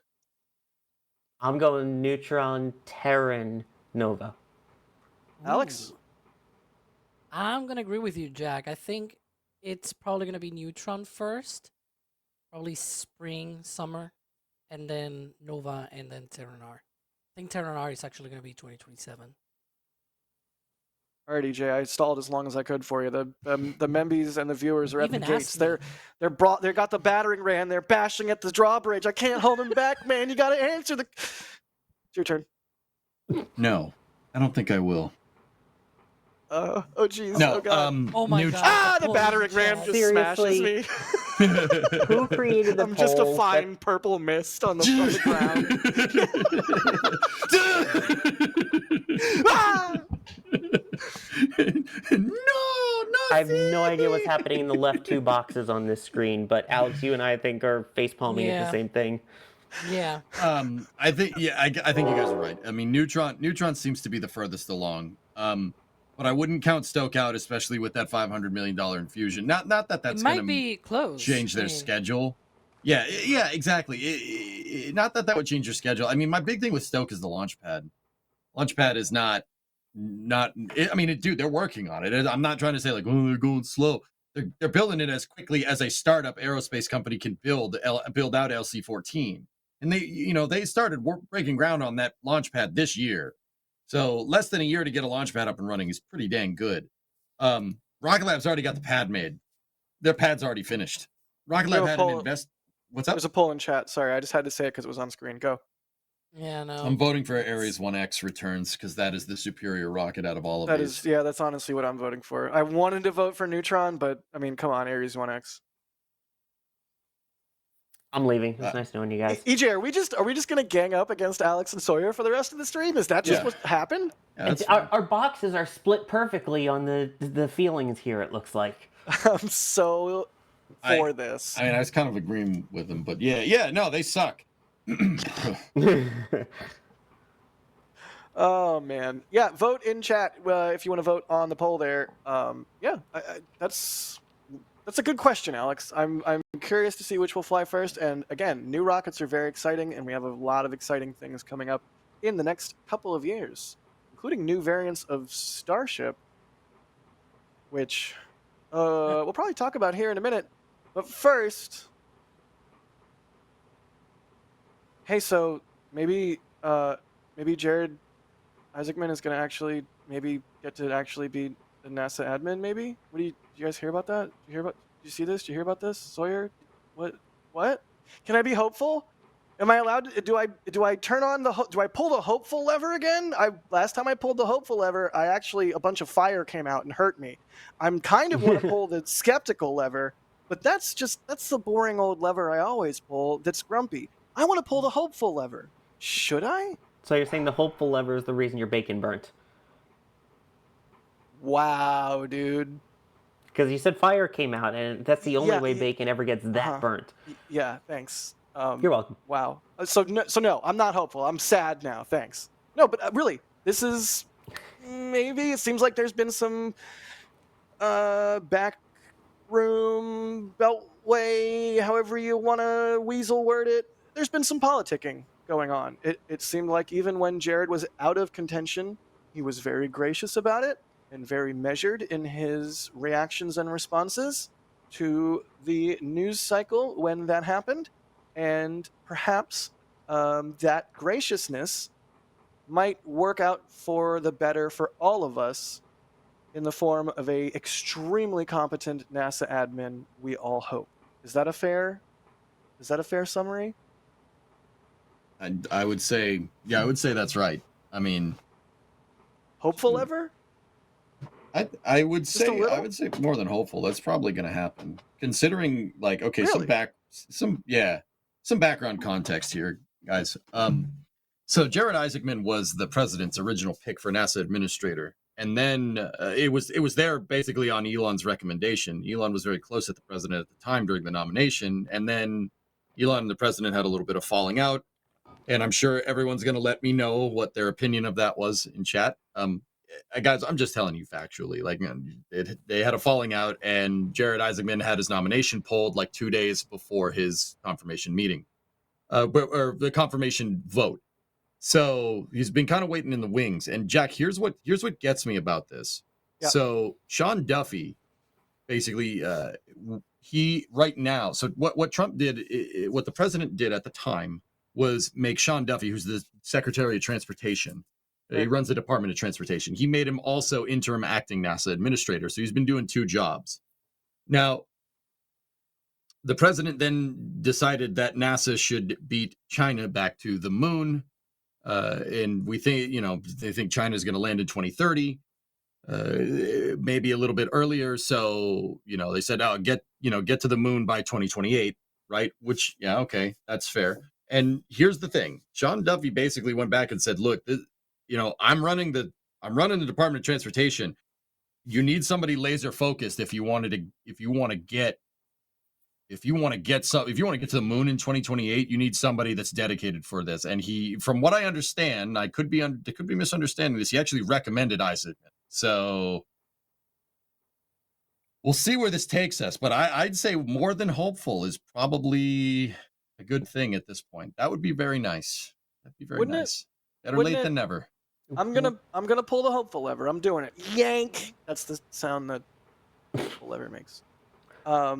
Would it be nice though? Because here's my thought process. Don't talk about science and make me sad, Sawyer. I was not actually going to mention that, but thank you for bringing up the pain in my heart there. I would say it's a black hole in my heart, but we wouldn't know because we wouldn't be studying it. But oh my God, you're science. A genius. You're a wizard, Sawyer. Continue. No, I mean, here's the thing. sucks. Now that we've had the interim administrator, at least with Sean Duffy, Right. We've heard the plans to go back to the moon. We've literally seen now what the outline is for NASA's future. It's not like, oh, it's questionable, or, oh, what could Jared come in and influence? My concern at this point is now NASA has a set directive. They have a set way that the administration is asking them to go. So putting Jared in at this point, it kind of defeats the purpose of what he might be able to actually do and go in and change cultural wise. I'm worried that his chance to go in and influence what NASA does and what they're able to do going forward has passed, and at this point he would just kind of be a name and a face rather than having the ability to make the changes that he was going to be able to do if he was first brought in the earlier days. Well, why would you wait, Sawyer? Why did you say that ship sailed? Sorry, I just want to make sure I'm understanding correctly. My thought, again, I'm not saying that it's certain, but I feel like at this point, now that we've seen what, Sean Duffy has put forward, we've seen now that most of the interim has passed, with the exception of Sean Duffy, the president's laid out his plan for going back to the moon.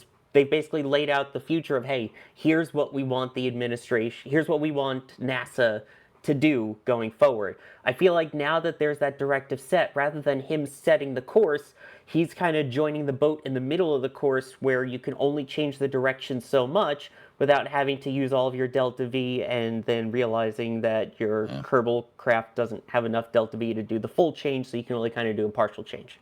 Suddenly your Kerbals are stuck on Eve. Or stuck at Gateway. And Gateway is overweight because of the wires. Oh, man. Yeah, I mean, anyway. Sawyer, I suppose that's right, dude. But I mean, there's, Jared was in the running for NASA administrator for a long time. His nomination got pulled like right before, like a day before the Senate voted. I know I said 2 days a second ago. I've seen this thrown around a lot, and I'm just kind of interested, like, what the thought process is there, dude. Like, I'm not trying to put you under attack or anything. Like, do people honestly think that if the president was going to put a NASA administrator in, that they wouldn't be kind of lockstep in the plans that they want to do for NASA? Like, I'm kind of with you there, EJ. Do you see what I'm saying? I get that they're lockstep, but one thing I'm going to bring it up, Jack. I'm sorry. One thing that he had talked about was the need to keep funding. Oh, no, what you said. The need to keep funding that black hole in my heart, aka science. It's kind of hard at this point to now say, hey, we really should be doing more with science. Let's fund more science missions, when the directorate now that's put forward is kind of clear of, humans on moon.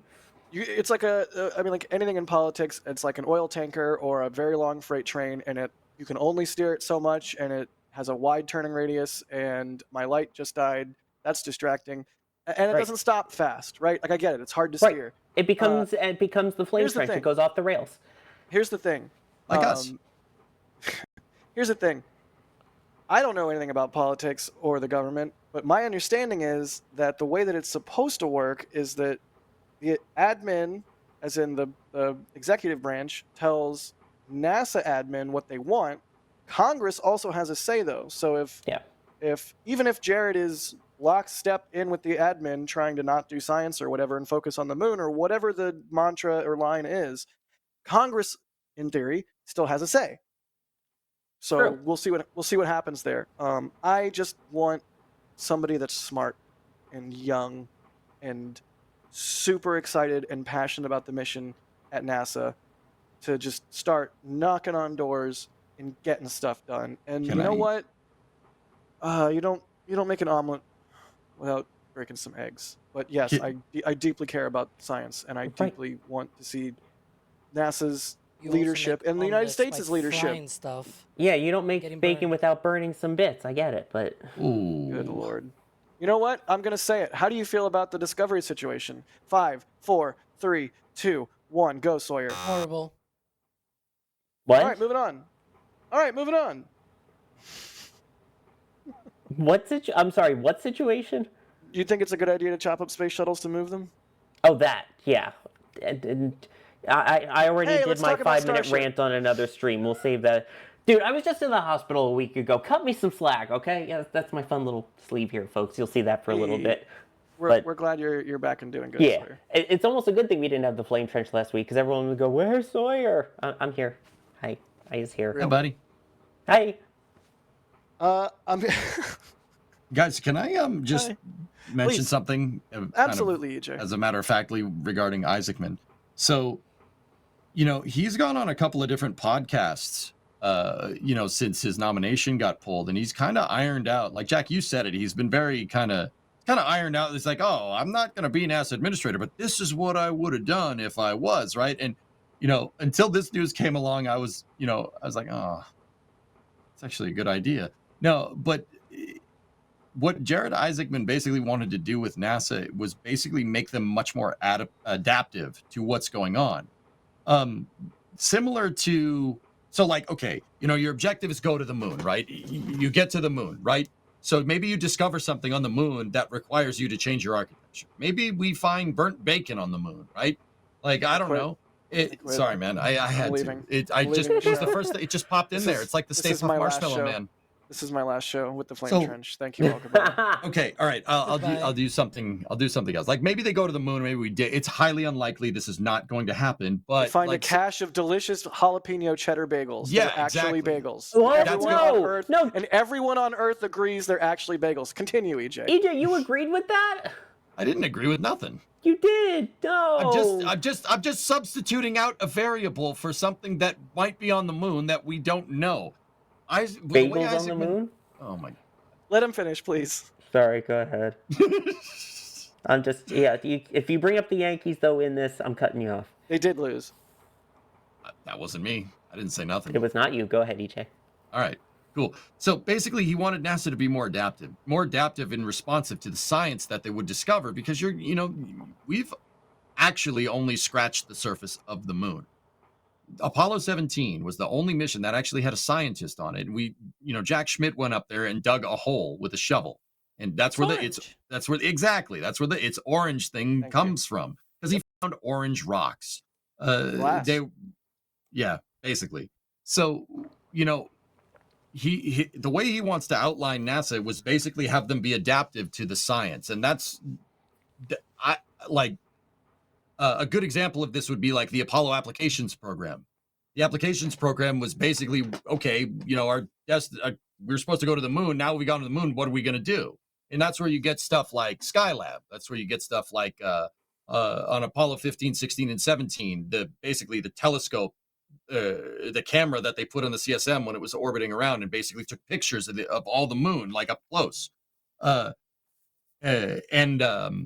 What else from the AAP? The Lunar Reconnaissance Vehicle, the LRV, like the rovers and stuff. Like they kind of changed what they were doing and they adapted. Honestly, that's pretty good idea. That has NASA not necessarily stuck in their old ways. So, I mean, Sawyer, there is trepidations about the president wants this, you got to do this. You can do that and you can still change around. You can still have NASA be adaptive to the technology, which is super cool. I really hope he gets it, because that's a really good idea. My one beef is that nuclear thermal is better than nuclear electric, Jared. I'm sorry, man. I'm sorry. Hey, nuclear, sorry, anything. Sorry. Anything we can get in terms of higher efficiency engines, and nuclear electric, I'll take it. Nuclear thermal, I'll take it. But I mean, EJ, you talk about we go to the moon and we find a cache of insert valuable thing here that we want to exploit or use to explore further into the solar system. Mm-hmm.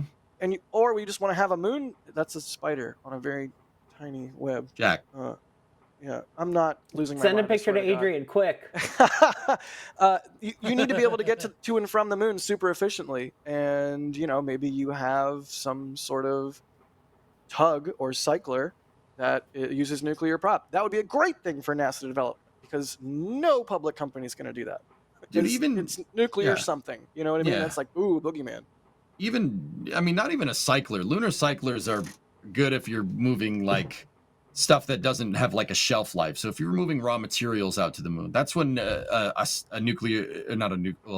lunar cycler really makes sense. And actually, there was a paper that was posted that's going to be covered at the AIAA meeting in Boston next week about a new stable resonant lunar cycler orbit. But once again, the amount of delta V that you need to get to a stable cycler. So what is a cycler? It's basically something that can get you to the moon, and it just kind of stays loitering around the moon, and then orbital mechanics make it go back to Earth, and it stays there for a second, and then it goes back to the moon and stays there for a second. It just kind of does that, playing gravitational pinball, so to speak. even I don't even think you need a nuclear tug like on a cycler. A nuclear tug just for straight home and transfers to and from, even if it's to rectilinear. I mean, I'd prefer it be low lunar because I don't like Gateway. Sorry, that's just very much my opinion. I think prefer that's like NASA the to do opinion of the something, show. I'm right? pretty sure. I don't want to sign Sawyer and Alex up for it, but I'm pretty sure the opinion of the show is that near halo rectilinear orbit is stupid. Agreed.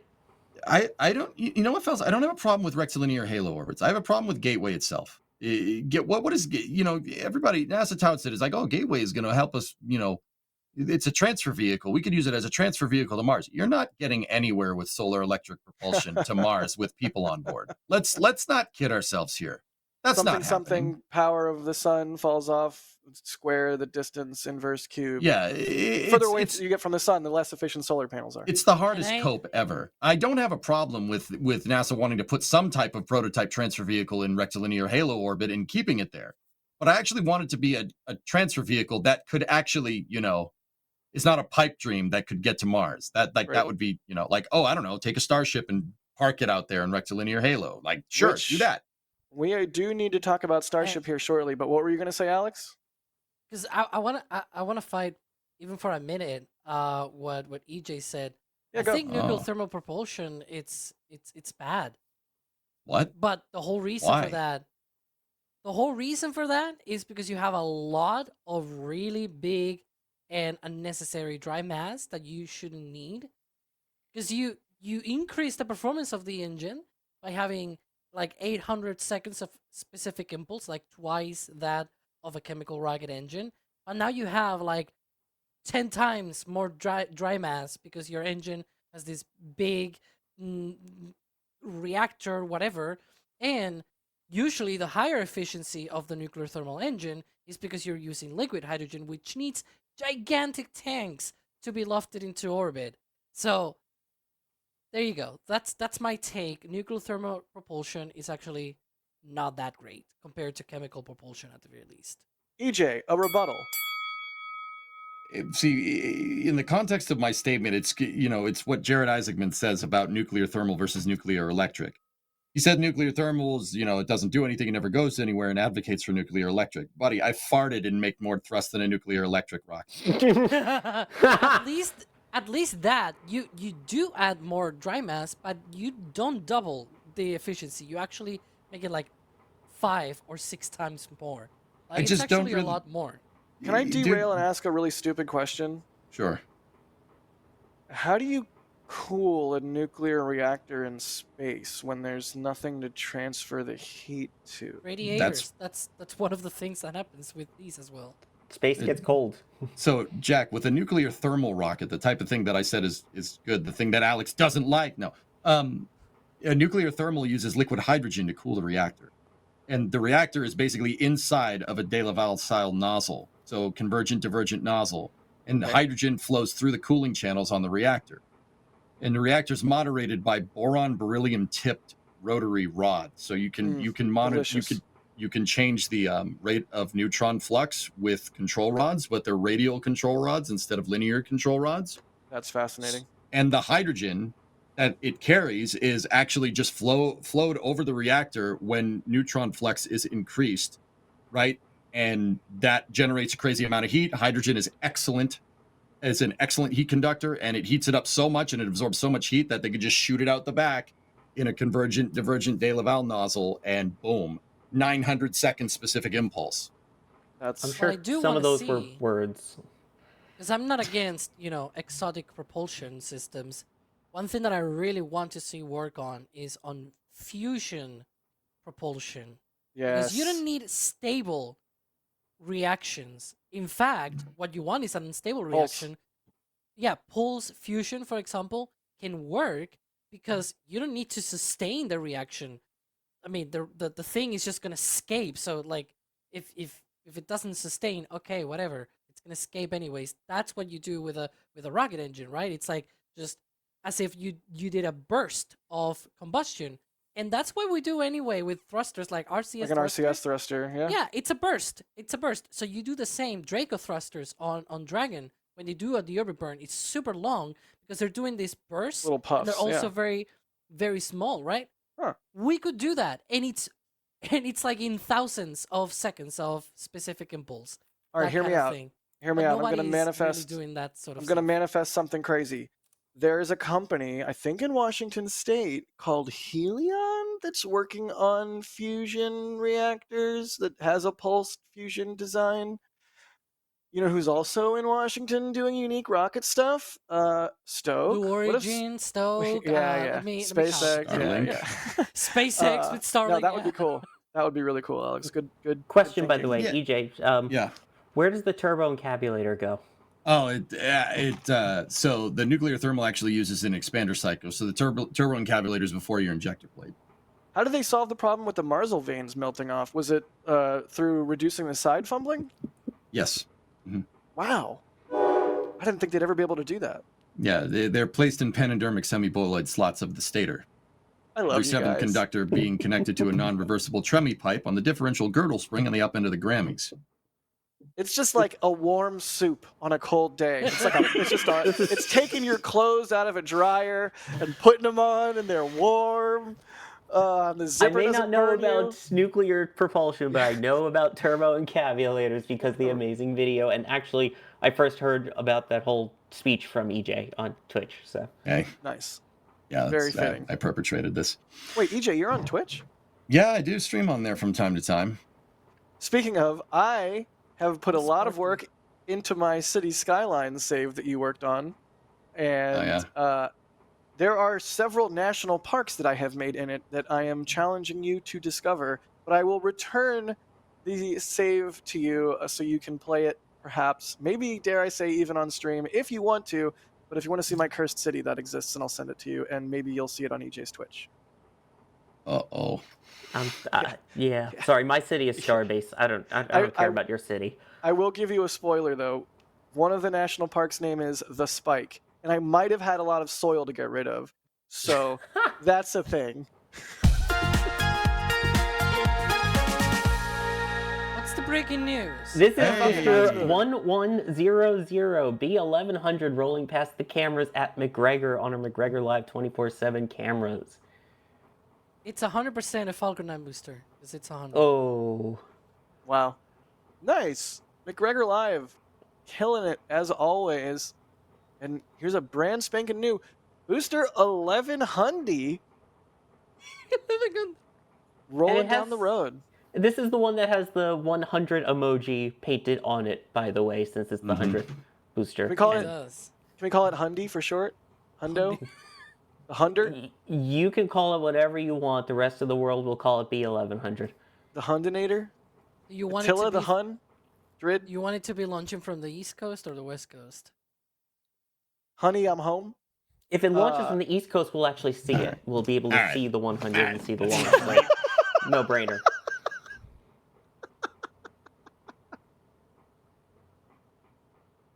EJ left. Hey, Alex, what's going on with Starship? I don't care about Falcon 9, even though it's cool and you can watch it on McGregor Live, which is what this is on right now.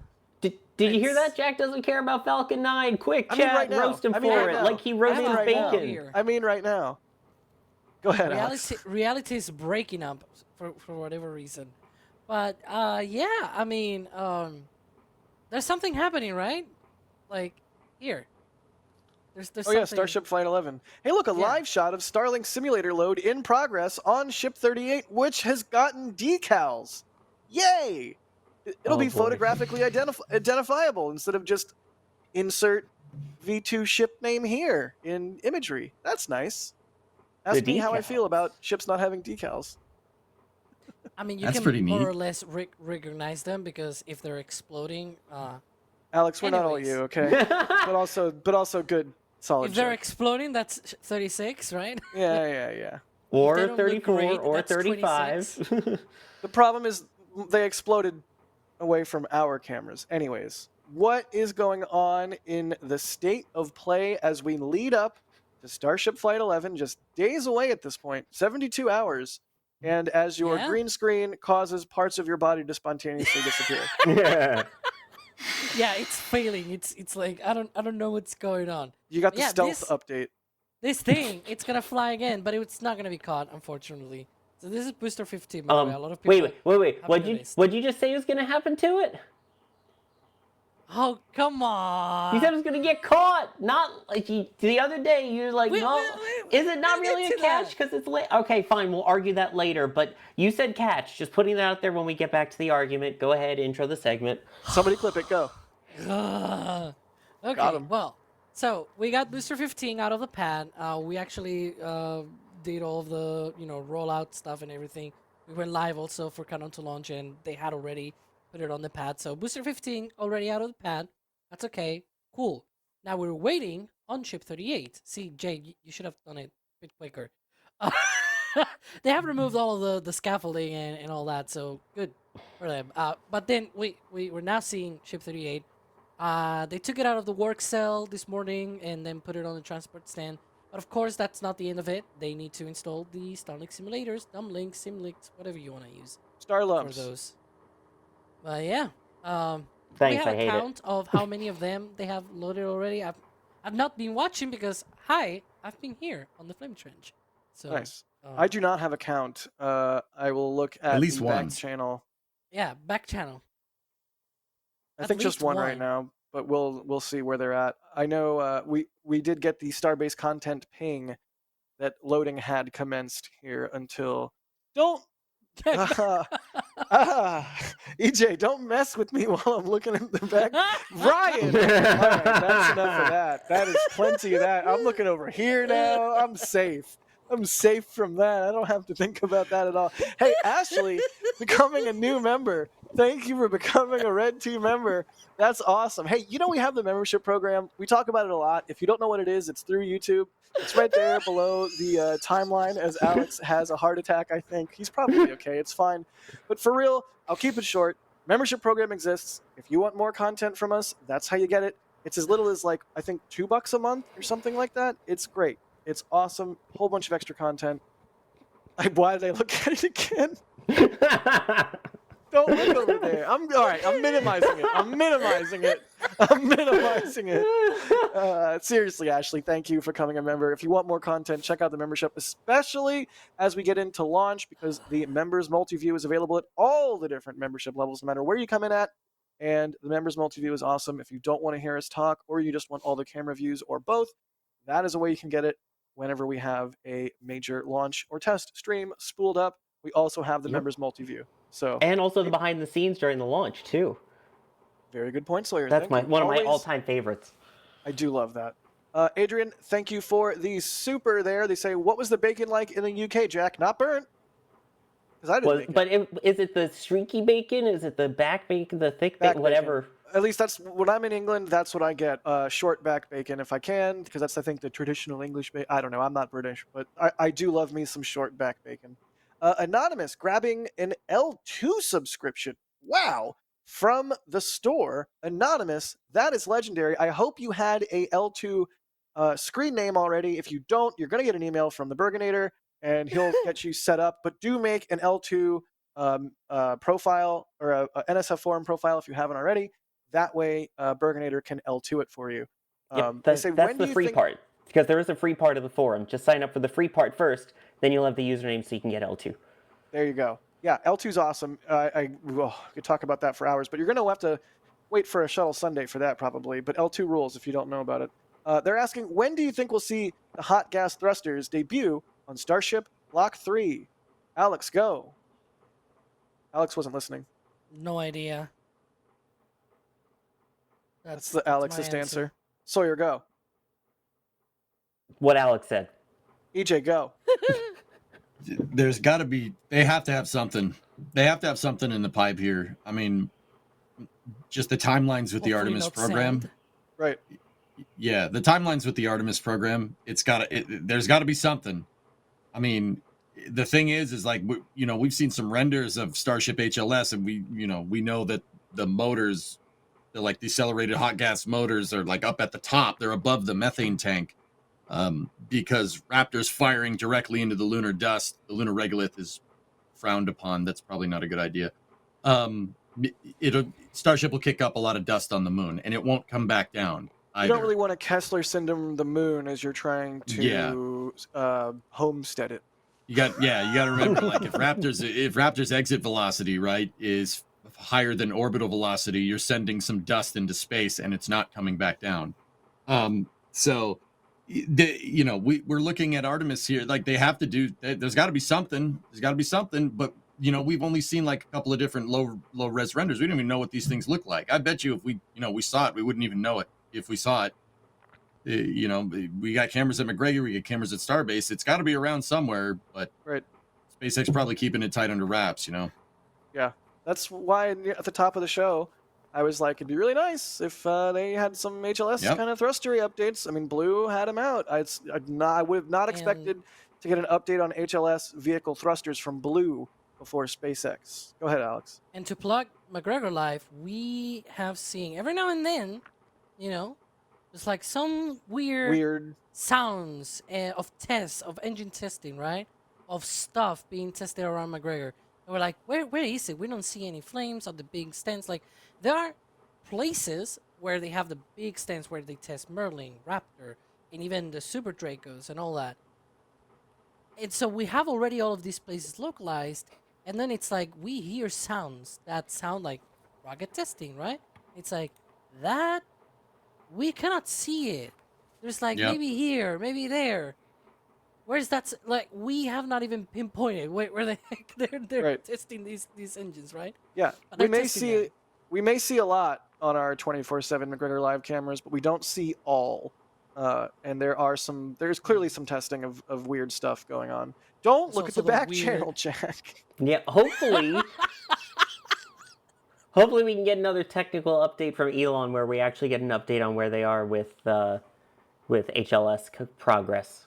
Yeah, right after Heck freezes over. Ninja Gaiden, thank right you after for we becoming a find red out team that member. right after we find out about tiles getting hot, yeah. And Rosebud53, thank you so much with a $50 tip to tips.nasaspaceflight.com. The only reason we can have McGregor Live 24/7, the only reason we can have fun shows like the Flame Trench, the only reason we can have absolutely world-class launch live streams like we're going to have for Flight 11, because the team down here and everywhere around the world is firing on all cylinders, is because of support from viewers like you. So thank you, Rosebud, to the $50 tip at tips.nasaspaceflight.com. They say, I wonder why catches replaced surface landings on Starship and its boosters. Best parts, no part. We could probably spew like 10 different idioms from over the years, but hey, is it a catch or a landing? Right, exactly. So here's the thing, for those who missed it, on the countdown to launch on Wednesday, which if you missed it, where were you? I was muted. It's a landing. It's a landing. You weren't No, muted, right. So we talk about the catch arms, the catch towers, the idea that I've been called out for saying that Falcon 9 was caught on the drone ship because it landed, which yes, that was a slip of words. But Alex is over here arguing that for some reason, it is not a catch. When we talk about catching the booster, they caught the booster, they catch the booster back, they're building catch towers. It's a landing, not a catch? It is a landing. Look, it lands on it even has landing rails, okay? Like the chopsticks, they don't really, I don't know what, like my phone or something. They don't actually grab. It's sort of like they're, holding. It's like it's landing on. Yeah, but when you're doing your, I don't even know where I put my phone. I put it away so it doesn't make noise when I'm on the air. But do you guys anyway, need a right here, heavy model like or... phone, right? Yeah. If you were to do this, you catch it, right? It's not landing in your arms. You catch it, even if it has to go on top of your hands a little bit. That's a catch. No one ever says the runway catches the plane. Here. But what if it's an aircraft carrier? It kind of does. Right, you have the tail hook. Yeah, It has sure. to catch onto the tail hook, right? So Arrestor. Or onto the Arrestor arrestor hook. cables with the tail hook. Yeah. we But do that have a slows down poll. the. We do have a the poll in airplane. chat. Are Falcon boosters caught by drone ships? So if you want to vote That's on the it, wrong in chat. question, though. ship. No, it is totally it's totally the right question. because the drone wouldn't ship say doesn't have catch, like you would say active landing. moving hard. I mean, I guess the drone ship has octograbber. No, but that's after it lands. The question is, Jay, EJ's just gone full fun time the question mode. is when a Starship booster comes back in, is that a catch or a landing? Because you're saying that just because the Gotcha. pins land on the arms, that it's a landing. But were those arms closed at launch? No, they were open. What do they do right before it comes in? The arms have to close in. So again, like the whole dropping your phone analogy, if you do, even if you have your arms out here and it drops, if you catch it like that, it lands on something, it's still a catch because it's still falling and you still need to move your arms inward to collect it. What? I don't know. Honestly, You know sort what I of... would count as a catch? Go ahead. You remember when SpaceX had those ferrying catching vessels? Yeah. Those I will count literally as catches. Okay. Even though, and hear this, like even though the net themselves, they didn't even close around the fairings or anything, but they moved to the position and everything. Like there was active, you know what I mean? Like active substance there to make it happen. Whereas the fairing, it was just like, yeah, I'm here floating around on my paraglider, blah blah blah. You know, like. So for it to be a catch and not a landing, the thing that the other thing is stopping on needs to actively assist in the stopping of the second thing. This is hard.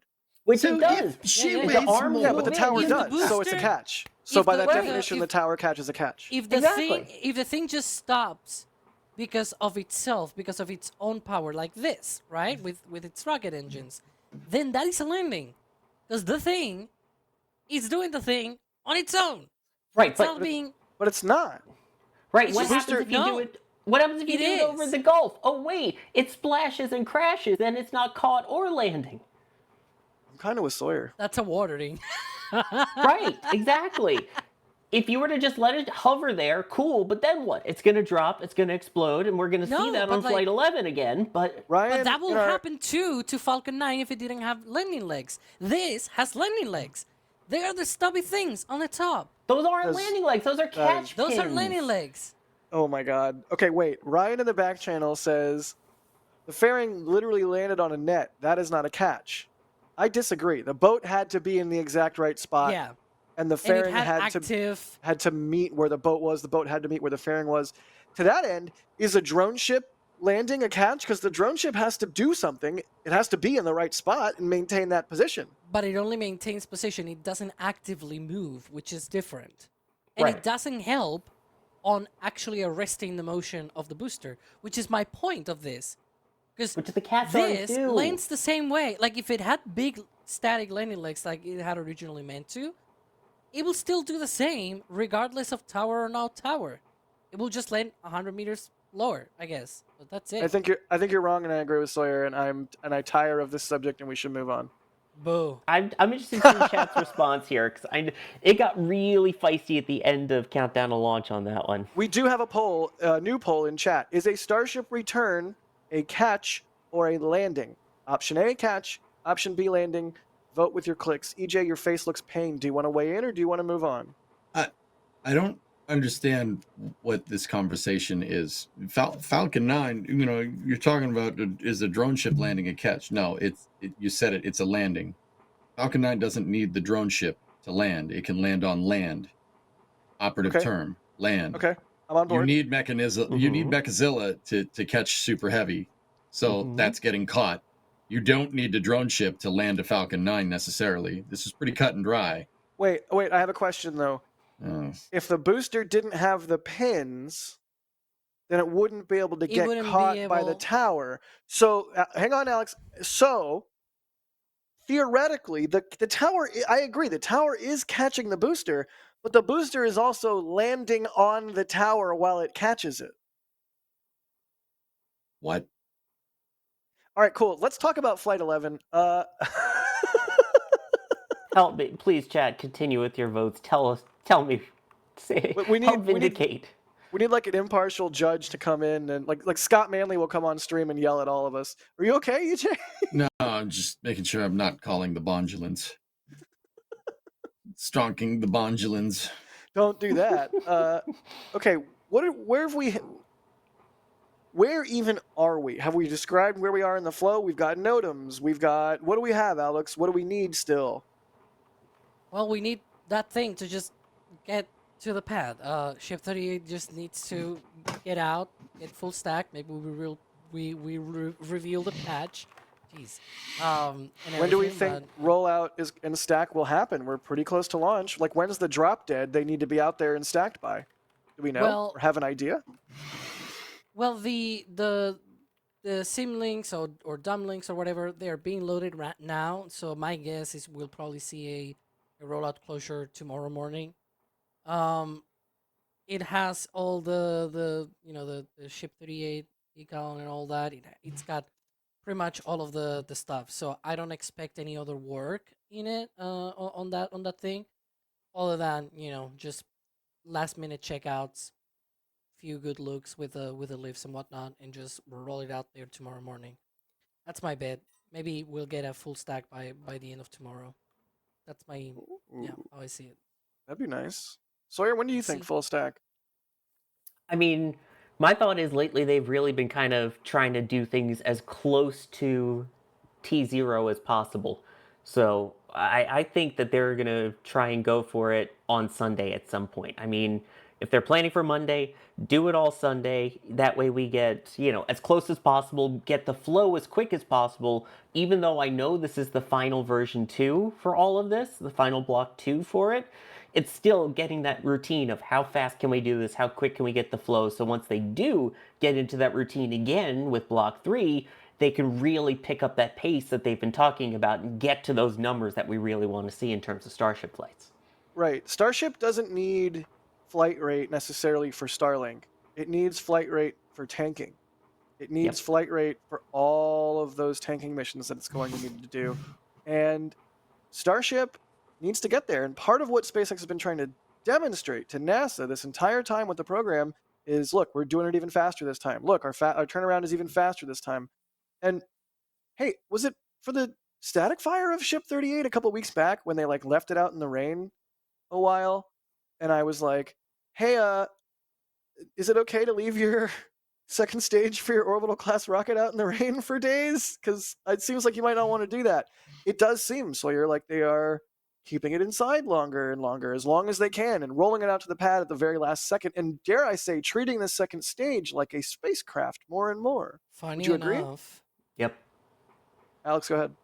Funny enough, the whole deal with they had the ship 37, the ship for the previous flight. They had it out actually a lot later than this one. So for flight 10, they attempted, the first launch attempt was August 24th. That was a Sunday, if I'm not mistaken. Hi, Sawyer. Hi, Sawyer. Hey, hello. And now I'm suddenly somehow Sawyer, I guess. But yeah, Again. so they had August 24th as the first launch attempt. They moved out the ship out of its work cell. I believe we were in fact on Friday during the flame trench, and then on Saturday they were trying to get it out. Like they were even trying to put the ship 37 decal and everything, but it was raining, really raining. So they rolled out the ship the day before of the launch. If they roll it out tomorrow, it will still be like 2 days before. So it will still be a little bit earlier, if you will, by 1 day. But yeah, they really are trying to hit the road and be like, let's try and do it as quickly as possible. Even though they needed to reconvert Pad 1 into a ship test stand, if you will, right? Right. Even though with that, this is if it launches on Monday, it will be the second fastest turnaround time and the fastest overall for Block 2, version 2, whatever you want to call it. So yeah. Interesting. Y'all, if you have any questions, keep them coming. We do have a bunch of Starship questions. Did we cover appropriately the state of play? There are notices and things like that are coming out. I know people will probably want us to even hit about that for just a couple of minutes, but yeah, NOTAMs, TFRs, local notice to maintainers, all of the things are coming out. You can see there a map by Neat Pizza that he created, and there's multiple different things across the globe because this thing is flying around the world, right? So you've got the ascent, the reentry portion, and part of this is also the reentry of the booster as well. Like it's all contained the same thing, and then you've got these areas in the Caribbean and the Atlantic just in case the ship fails during ascent, like flight 7 and 8. So there's a bunch of different notices and everything that need to happen. The whole reason for that is these areas are so big that they occupy different airspace locations and whatnot. So yeah, like this, I think is this red thing, this list is just list of NOTAMs, notice to air missions or airman or whatever they want to call it now. It's missions. I don't care. I'm not American, so I can I can complain about it because this is the FAA. So yeah, like this is just NOTAMs, right? The aircraft stuff, basically. You can call it that. And then there's like the blue ones. It's just a much smaller list of those. But yeah, there's a bunch of airspace closures because it crosses multiple airspace areas. Got it. Oh man. Well, we are getting so close. We're getting so close. The hype train is sailing. 3 sheets to the rail. How does a Yeah, train thank you, Jay. sail? Jay was on the ball for that one. How does a train sail, by the way? This one does. Okay, this one does, Sawyer. It's a starship. We're big using nautical terms. All right. Just All like engines the ship ahead, lands, flank. catches. I Yeah. mean, thank you can you, put a EJ. big solar sail, right? Well, I mean, solar That would sails. be If we're sick. talking about that, yeah. Kind but- style. I'm still mad Oh. it's the Says Space spoiler Force now. and not the Space Marines, but I digress. Steve Kalovic, I'm not mad at you because you did a $20 super chat. They say Bideford is working, so she misses you guys. She's coming over for dinner, and she asked me to make bacon, but not burn it like. Oh my god! Yes. I was all ready to be like, oh, that's so sweet. You're gonna make. No, it's not sweet. Nothing about that is sweet. Hi, Steve Bideford. and Bideford, yes. Got me good. Bell family, is that Tyler? What's up, dude? They say, what membership gets me permanent access to the back channel? You just need. Oh, it's easy. To devote your entire life to this. Yeah, I think I've given my soul to every single rocket in existence except Ares 1X. Telstar86, thank you for the support. They say it can be either as long as it's not a RUD. I think they're talking about catch versus. Oh, people are weighing in with their super chats. We got a bunch of these. They're weighing in with their dollars. It can be either a catch or a landing as long as it's not a rapid unscheduled disassembly. All right, Telstar. Parker with a They don't need to do $10 that. tip says catch, verb, intercept and hold, something which has been thrown, propelled, or dropped. Even if the arms didn't move, it's a catch. All right. All right. Well, and But they it's went. not holding. So, like, then the ground is also holding a booster, Falcon 9 booster, when it lands because it lands on the landing legs and it's holding the booster. That's gravity. That's not holding. But then it's the same with the arms. That's gravity. Wait. It's not holding the booster. Like it's not. It's. But it's what not like about when the it's actively stabilizers grabbing go it. in? But what about when the stabilizers go That's in? just to adjust the position. But that's holding. no, that's it's not not gravity. It's not even Holding. holding. Booster. It's not even Number holding. 15. If you have this Dash 2. and then you sort of adjust here and there, that's not really holding. You're on. That's the equivalent. That's the equivalent of like nudging the booster when it's on the ground. And you're like, see, I'm holding it, right? Don't the stabilizer arms interface with like a socket on the vehicle? There is, of course, because otherwise that's not. That's gonna not be nudging moving. with a stick. You don't interface somebody's arm with a stick. The arm doesn't have a socket on it unless Okay, you when a- really jab when a them with the plane- stick.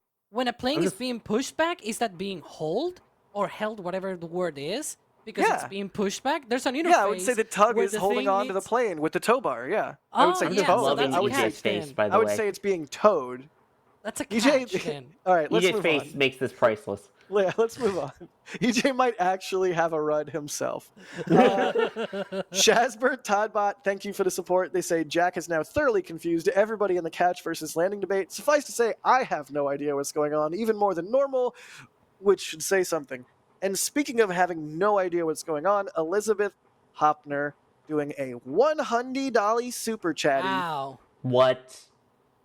with Hey. no text. So I have nothing to riff on. So I said $100 soupy chatty. So no, now you we said have something. $100 super chat. What? How old are we? How is it that most of us are in our 30s on this stream right now, and we're Don't saying remind me, dude. Hundy Dolly? Most of us, I mean, just you three. I'm still in my 20s. That's what I mean. I was trying to Don't roll me in with these jabronis, Alex. Hey, Elizabeth. Hey, Elizabeth. As we are just 72 hours away from launch of Flight 11, every little bit of support absolutely makes the world of difference to us because we have a bunch of people down here on site. We have a bunch of equipment that has to get maintained and replaced when it breaks, and we have a bunch of infrastructure and people's time to account And there for. was no message with There's no message. There's no message. Elizabeth just being nice. So thank you, Elizabeth. Like honestly, we Yeah. can't do this without everybody's support. And we always say it doesn't have to be monetary. You just hit the like button. You can tell your friends about us. That matters so much too because it helps the algorithm know that we're not trash. But Elizabeth really letting people know that we're not trash. That is just outstanding. Thank you. We're going to keep doing what we do and bring you guys the best coverage of launch that we possibly can now and always, as long as you keep coming out. So thank you so much, Elizabeth. Absolute legend. And that's not the first time we've seen your name pop up with large amounts of support. So don't think we don't see you. We do. Thank you. Whew. So we got like 15 minutes left in the show. Starship, am I right? It's going to launch. We're all stoked for 11. How do we think 11's going to go, EJ?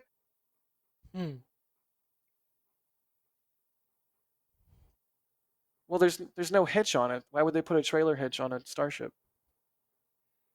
Oh my God! Is hang a on, pin EJ, a hitch? EJ, no one can hear you arguing, by the way, right now. Check your You're mute. muted. You're muted. Oh, It's a no. good thing. Chat, It you was didn't want to hear beautiful. that. It's fine. It was beautiful.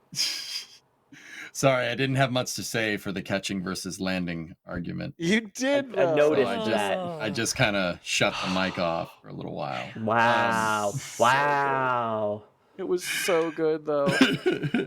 What did you even say? I don't even remember. I said it'll go off without a hitch, man. And I said there's no hitches on it. Why would they put a trailer hitch on a Starship? And then I said, what's a catch pin but an upside down trailer hitch? And then I groaned, and we realized you were muted. And now we're And then I said, EJ, check your mic. You're muted.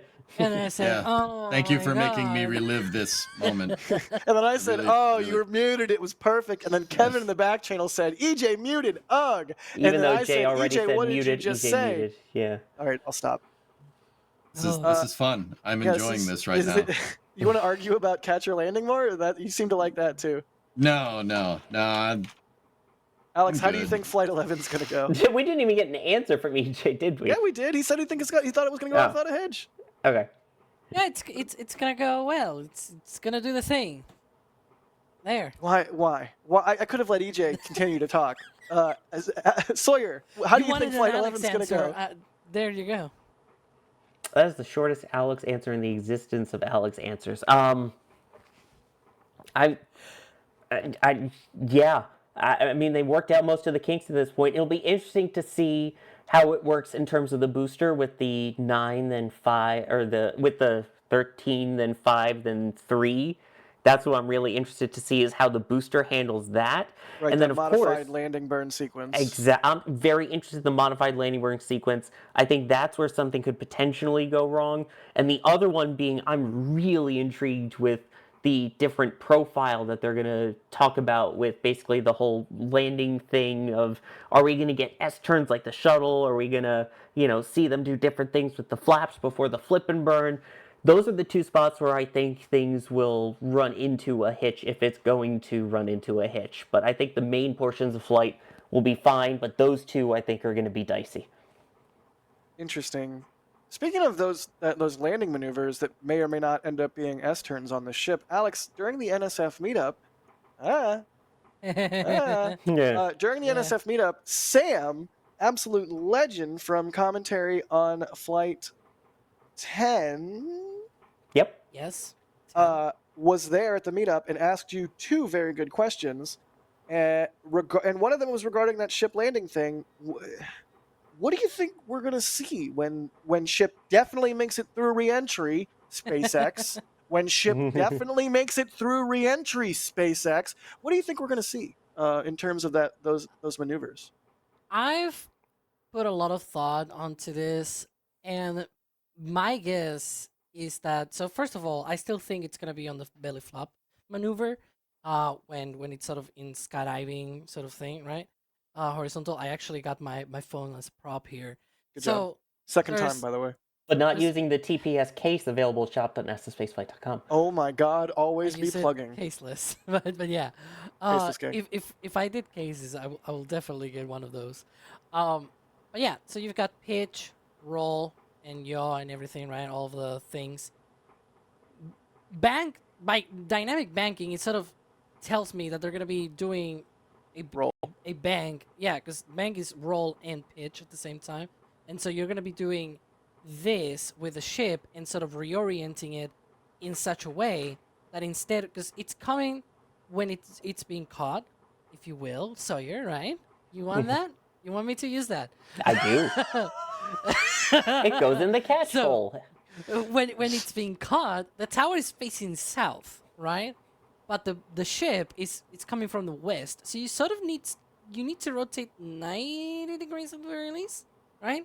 So that it's not facing west. It's coming from the west. It's facing east, so it will need to rotate 90 degrees, and then do the belly flop. You know, the whole flip and landing burn, right? My thinking is that it's probably related to that, and the dynamic, like the advanced guidance mechanisms or whatever they called it. It was this whole bunch of, So is it fancy like- words. Forgive me for not having a nice visual aid here. In fact, there is like a Starship full stack plushie right over there, but I'm not going to go run and grab it. So we're coming into the atmosphere, right? We're belly flopping, and there's a point, I guess, at which EJ, amazing. We're Ooh, belly there we go. flopping. Yeah. We're belly flopping into the atmosphere. The atmosphere is tenuous still. Precisely, yes. We get to a point where our horizontal velocity is nulled, and we are now basically going straight down with the ship. And the ship is belly flopping straight down. At this point, it is over the Gulf and has to rotate 180 degrees and Over the come back to Gulf? the is that what you're saying? Indian Illustrate what you're Ocean, saying. right? Explain what you're No. saying so EJ can do it with the ship, because I'm Yeah. getting it wrong in my head. I think it will be just roughly over the launch site, but still like 20 kilometers up, right? Belly flopping. But it's nose cone. It will be facing east, and guess what? The chopsticks on the second tower are facing south. So you need to rotate the ship. Bank it. Let's see. Bank and roll. No, Yeah. no. Okay. No, it will need to face you. Yaw. Like the nose cone will need to face you, EJ. You need to rotate it. No. Oh. This is the we're this doing is the, great. the nose cone. Okay. Yes. This is east. This is the direction. Yes. Okay. It needs, so this is east to west, and then you've got north, south, right? The tower is facing that way. When it Okay. lands, when it needs to do the flip and burn and be caught and everything, It's it 90 needs degrees to be in offset. this way. So instead of this, how do you put it like this? You roll and pitch and do the banking, and then boop, and you're like this. And now you can do the flip and land on the chopsticks because you are oriented with the thing.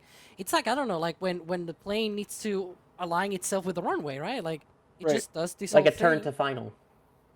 Okay, thank you. Okay, thank Are you you. talking about cross range? Are they thank you. Are they setting it up this sort of trajectory so that they're over the Gulf and then use the cross range to get back to the tower? No, it's the orientation. It's not the distance; it's what direction it comes in. Exactly. At. It's the Got it. exactly the direction. I mean, Right, it'll if you were to probably come get in- some cross range. Yeah. Yeah, if you were to come in the way that Alex is talking about, you're going to come in sideways. Somehow you need to rotate it basically 90 degrees so that when it comes in, it actually comes in Sawyer. into the correct orientation as opposed to sideways and not. Because facing you're it. here. Because you're here. I just got the ideal way of putting it for this. The shuttle hack. The heading alignment. The heading alignment or whatever. circle. Or circle or whatever. Or cone, or it Yeah, depends on the so term. But like it came in from the west, and the runway at the Kennedy Space Center is sort of like north-south, more or less. Not technically exactly, but it's more or less north-south. So what does it do? It does this whole thing around Florida, around the Cape, and then Oh it my lands. God. Like that was the whole thing. Yep, either Can you 90 degrees or imagine? 270-degree turn to line up with the runway from where it was coming in. Can you guys imagine a Starship alignment hack maneuver that we get to see with our own 2 eyes and point cameras at? Maybe That's don't going use to that be- acronym, So but that's that's gonna what I make- think they might be doing with this dynamic banking thing, trying to. That's gonna make a align booster themselves. catch look like baby time frolics. I'm excited. That's exciting. also don't use SAC It's gonna be as the super cool, acronym. that's Just for saying, sure. maybe Shack, the Starship heading alignment circle Fellas, or cone. I don't think Starship is gonna like fly around and turn and do a heading alignment. I think once Starship goes into its belly flop, you can modulate your flaps. If you lower the back right and the left front, you're going to have yaw capability. If you But they will modulate say one, dynamic one- yawing and not dynamic banking. sure, Maybe. but Do the you thing's think going they to be would do going that? down like this. Right. And if you lower one flap and raise another, like so, like this one back here, this one stays open, that one down here stays open, and these two fold up. Right? You have your yaw right there. So heading alignment will most likely be done during the belly flop when it's going straight down, which is most likely what SpaceX was testing when we watched like SN15 and SN10 come down and land. That's what they did. They kind of turned a little bit to the side and kind of came over it and landed. So I guess dynamic banking would be different than dynamic braking, which is kind of what I was thinking when I was thinking S turns in like the upper atmosphere. Dynamic banking might end up being more just like using yaw and roll and pitch and flap adjustments during belly to orient the vehicle right with the it's going to be so cool when we get to ship Yeah. catch. Like I could see them testing that kind of maneuver of how much can they yaw it, how much can they roll it in particular if they need to do the alignment on this test. I think that could be along the lines of what they're talking about. I agree with Alex on that, and hopefully we get to see that from the buoy cam For once. as it does this cool, totally different. A different side is facing the buoy cam than Right. what we are expecting. Right. That would be really neat. All right. Well, y'all, we're getting really close to Flight 11. The field team is firing on all cylinders. We've got Dan here. We got days. Gage here. We got Caesar here. We've got Max here. We've got me here. We've got Roger here. And more people are arriving by the minute. So we're going to be firing on all cylinders down here. What? Wish it could be down there. Oh, dude. Yeah, same. You're both keeping your powder dry for the first flight of version 3. Just look at it that way. I mean, this is going to be a great launch. Don't get me wrong. But like, dude, Pad 2, version 3, it's on. And that's only not that far away. I didn't say that eloquently, but we're getting close to the end of the show. I want to make sure people get thanked. Bideford, thank you for the $50 super. They say, finally done with my clients. I guess I have to rewind 2 hours. Thank you for EJ muting himself. Whoa. Great Alex on tonight, too. Excitement for Flight 11. Hugs all. Thank you, Bideford. As always, that's a huge amount of support. I'm only going fast because we are almost out of time on the show here. Crafty Geek, RE, $100 soupy chatty, and Sawyer's response. What's the point of being grown up if you can't be childish sometimes? Tom Baker, aka the Fourth Doctor. You know, words to live by, if you can't Also, tell. love Fourth Doctor, just saying. Great reference. I don't even watch Doctor Who, but those are absolutely words to live by. In my opinion, Oliver, thank you for the support. That it says, it bothers me you guys only have 1.4 million subs. I recommend you to everyone I know, but there aren't as many nerds out there like us. Don't worry. Don't fret. I think 1.4 million is amazing. It makes me so happy there's 1.4 million people out there that decided to click that button and get excited about the future of spaceflight with us. And you know what? Once moon stuff starts happening in earnest, oh, buddy, you better strap your rocket belt on hard because we are flying straight up into the stratosphere. Lego 987. That's right, I said rocket belt. It's a belt, not a pack. Look it up. For the purposes of obscurity, thanks for laughs. You got it, Lego. Thanks for the support. And Luke, thank you for the support. They say, NSF, if it were bacon, the bacon would ignite in the flare. Oh, God. Yeah, it would ignite in the flare because I burned it so bad. Right, EJ, it would burn in the flare stack. EJ, thanks for being on, man. I unmuted the mic. Thank you very much for having me. I appreciate it. I know being on here is a privilege. I try to bring my A game, and I have a lot of fun. It's a good time. except for the catching landing thing. I can't. I'm sorry, guys. Well, I have breaking news. The catch that's where I landing draw the thing line. is going to be a recurring segment every week on the Flame Trench. All right, thank you so much, EJ. Alex, thanks for being on. Okay, Cool. Alex yeah, I says guess. Alex says he loves being on. Thanks, Alex. And Sawyer, thank you for being on. We still It's have great to time. be. It's great to be on. I'm glad they let me out of the insane asylum. I mean, hospital. That's totally where it was. Seriously, dude, we're glad you're Yeah, back. no, that's why I wish I could be with you at the flight, but I'm glad I'll be with everyone through all of the hype leading up to the flight. Thanks for having me on. It's always an honor to be on the Flame Trench. Absolutely. Love you Also, all. thank you to Jay for producing the stream. And I I'm can Jack do it Byer. anytime. But also, the only reason we can do this, once again, is because of support from viewers like you, especially our members and especially our launch directors and our flight engineers. Y'all, the amount of names on these two lists is absolutely kabonk bonk bananas, cuckoo bananas. But we Yeah. cannot do Oh what my we God. do without I you hate it. all. So thank you. We're going to see you soon for some Flight 11 coverage. But until then, let's go watch Twists.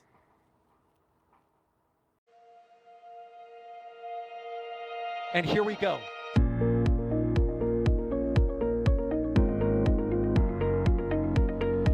We have liftoff.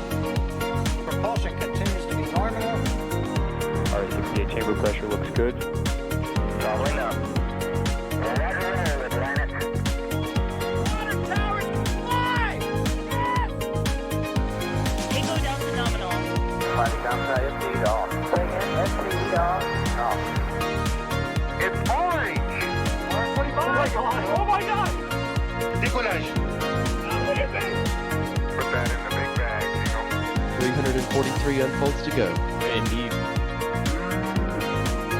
We rise together back to the moon and beyond.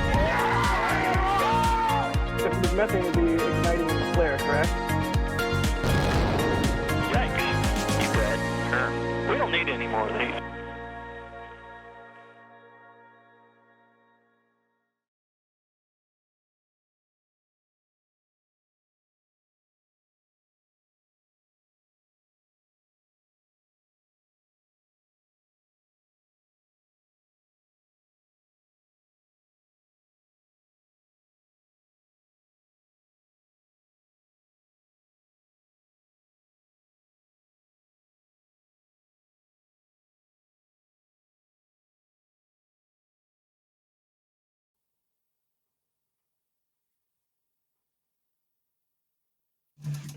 Cuckoo bananas bonk bonk? What? It's Sawyer. It's not even new. That's all right. Oh, sorry. Sorry. Ha! It's just the way she goes, man. It's the way she goes. I mean, you were telling Jay how else to produce anyway, so. I felt like it was a really good show for what it's worth. At least EJ's, now. EJ's got a because- furrowed brow. EJ doesn't think it was a good show. Oh He no, doesn't- I'm just tired, man. It's been a long week. Doesn't Oh, like good. that I'm just giving you debate. At least Oh. now, because I'm the one now making the dogs, that means those are going to be saved for next time we talk about the Gig Bay. Nice. All right, Yeah. Alex, Oh. are you muted in vMix? I was. but Hey, not by the way, Right. guys, I don't know if you saw, Kuiper Falcon is now Tomorrow. Sunday. For Starship. No, it's Oh, Sunday God. now. Oh yeah. no. Oh Maybe for yeah. Starship.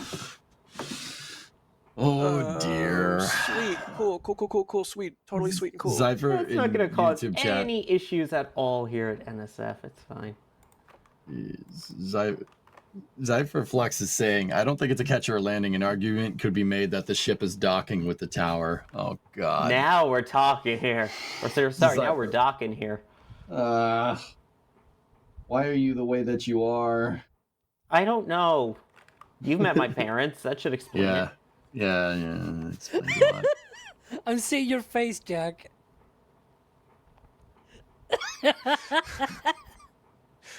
Dude, chip. 14-monther. Thanks, buddy. Speak words. Don't read random discords that you're in while you're live on air. Is all I'll say. Dude, I almost got you Yeah, to you read. did. I almost got That you to was read great. chat panel. Yeah, you did, dude. Oh, chat panel, yeah. That would have been That was amazing. brilliant.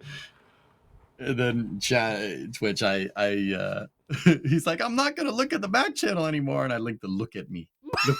And then I immediately looked at it and lost it. That was then followed by the Zoidberg. Oh, I'm so Oh, the into Zoidberg. you. Yeah, the Zoidberg on the Zoidberg thing. Yeah. I'm so into you.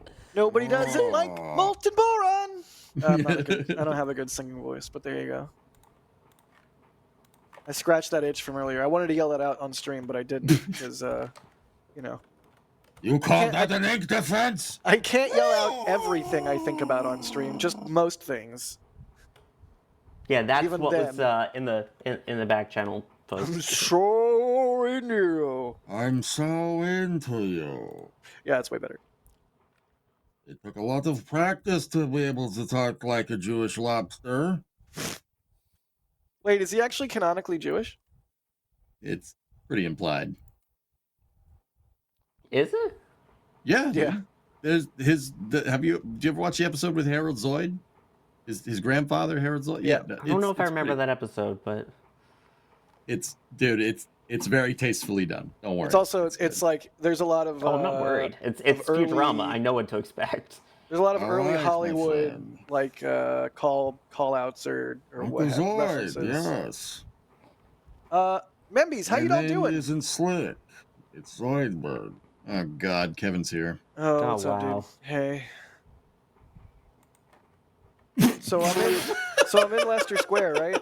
All right. I'm in Leicester Square, Damn, right? dude. Which is like it might as well be like Times Square. It's a very large, busy area of central London. So I'm in Leicester Square, right? Because I'm supposed to meet Kevin Michael Reed there, and Kevin Michael Reed's an idiot who didn't charge his phone, and he's like an hour away from where I am, and he says, "quote I am getting in the Uber. I'm turning off my phone. I'll meet you in Leicester Square." And we've already established that it's roughly an hour. How long do you think I waited in Leicester Square without 2 seeing hours. Kevin? About 2 hours, yeah. About 2 hours. About 2 hours. And then I finally gave up and left Leicester Square, and I was 2 subway stations away, and I got to the station, and my phone got like a scrap of cell service, and it's a message from Kevin saying, "I'm in Leicester Square, where are you?" So I immediately get off the train, jump platforms, get on the other train going back to Leicester Square, run out of the station, run up to Leicester Square, find Kevin Michael Reed. I think more accurately, he found me because I was wearing orange, featured on a bug. And the very first thing he said to me was, "Jack Byer." And the second thing he said to me was, "You're short." In his Jack Byer, you're cheery, short. in his cheery sing-song Kevin Michael Reed, I'm poking at you voice. That was the very first thing he ever said to me upon meeting him in person. That was your first time meeting him? That's also, I think, the happiest I saw you all trip. I know. I'm just giving you a hard time.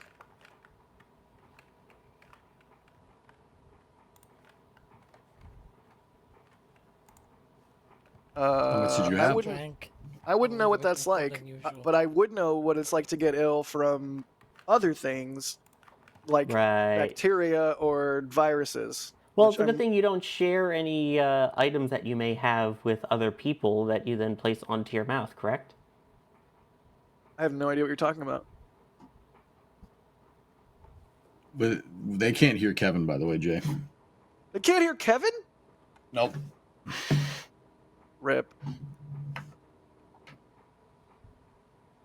I don't know what that means, but all right. Hunter can hear Kevin. Austin can hear Kevin. Sounds like Hi Hunter. Hi Austin. Yeah, Discord could hear Kevin, but Twitchies could not hear Kevin. Oh, sorry, Twitchies. I'll do better. Hi Twitchies. Jay will do better. Can Twitchies hear Jay? They can now hear me. They couldn't. Yeah, but now that's right, man. They could definitely hear him. He's talking right now. The other fun story of meeting somebody in the middle of London with very little prior planning is I met Jay in London with very little prior planning, and I'm like trying to find him at Euston Station, seeing a pattern here, and I realize, wait, I've never met Jay. I've never seen a picture of Jay. I have no idea what the person I'm supposed to be meeting looks like. So that was fun. Again, orange feature, not a bug. And big beard. And big beard. Yeah, Jack is easy to find when you know where Jack actually is. Important caveat. Anyway, what's The up, funny Kevin? part, Young Jack, Jack, you know why I came here? Am I missing something like an ad or a video that I should have recorded already like 6 weeks ago? No, we Intro? have. Don't ask me about the I'm intro, dude. missing stuff like that. I know I'm not asking you about the intro. You brought it up, but since you brought it up, how's the intro? Go to hell. Okay. I was just gonna say, they're loading shitlings. Yeah. I mean, dummy links. Caesar's out there shooting. Okay, I just wanted to make sure someone was out. I have not been paying attention all day because I've been in meetings. You clearly did not see my most recent important update message to you. So I guess you just don't. I guess you just don't care about me. I do care about you. I've been taking pains to make sure you are updated, and in fact, I've been telling Alex and Jay things and not telling you, just so that you have less on your plate. And I figured they would tell you the important things at a time where you would be receptive to them. Hey, speaking of important things, Hi. Jack, can you check OFT cameras and tell me if my list is accurate? And tell Max to do the same. Yeah. Thank you. Max, are you here? Max. Max. Hi Twitch. Hi Memes. Hi, Nice. Kevin. Wait, you're not Yeah, Twitch. You're EJ. Not what? You're He's EJ. EJ from Twitch. I'm EJ from Twitch. EJ from Twitch. We need to fix that back to your URL. No, we don't. Yeah. What? Wait. What? Why? Because your lower third says EJ from Twitch. I think it's better Right. if it has your URL. That promotes you more. Literally what ChatGPT said when you typed in EJ_SA. ChatGPT knows who I am. It's kind of cool. Yeah. It doesn't know who I am. It thinks there's two Kevin Michael Reeds in the world, and one is a theater director, and one is a broadcast producer. They're not the same person, according to ChatGPT. Or Grok. I always say the name wrong. Yeah. They have no clue. Well, it's Grok. I don't blame you. Rock, is this true? Jay. Hey, Jay. Hey, Jack. This looks accurate. SpongeBob. I don't know that my slow-mo rig at Danger Dune is going to have a solo, but that's a stretch goal. Well, we have a road closure. There's also the Breaking studio. news. Yeah. There's also the studio PTZ that's going to be at the outpost. Yep. Well, Aside that from sucks. that, yeah. Oh, and I'm Caesar's going to be at That's in there. Islam. It's in there. Did you just that's ignore in my there. list, Kevin Michael Reed? You ignored my list. Just like he Wow. ignored the DM that I sent him. He's busy. He's a busy man. I no did excuses not needed. look Please at let me finish my anything. thought. I'm sorry. Go ahead, Jack. The only because I'm so ADD right now, like I'm firing on all cylinders, but if it leaves, it's gone. So the positioner 2, I don't know. Like last time we had a positioner at north and a positioner at trailer. That's my plan for this time. Do we have the hardware to support that? I will No, find out we after don't. I'm done with this and talk We to only have them. But I think we're one missing positioner. because we're missing No. a plate that interfaces Oh. between the tripod and the positioner, or because we're missing something else. I think we're missing a positioner because I think it's at the Cape. No, Did Max Max brought it bring it? back. Oh, I'm wrong. Okay, I was gonna say I Gage, didn't do see we it on have? the Cape Everybody, list. shut up. Gage, do we have a plate to interface that positioner with the tripod? I know. I thought we only had one last I heard you guys talking about it.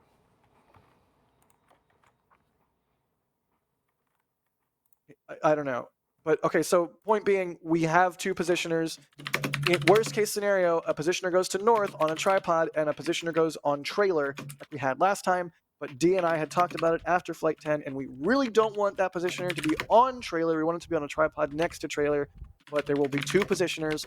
The sad part is I don't think I have a payload for a positioner, because if I do that, that means not keeping a camera in reserve for a wide shot in case it goes jellyfish. There. That's everything in my head regarding camera stuff in your list. I did what I could. I am...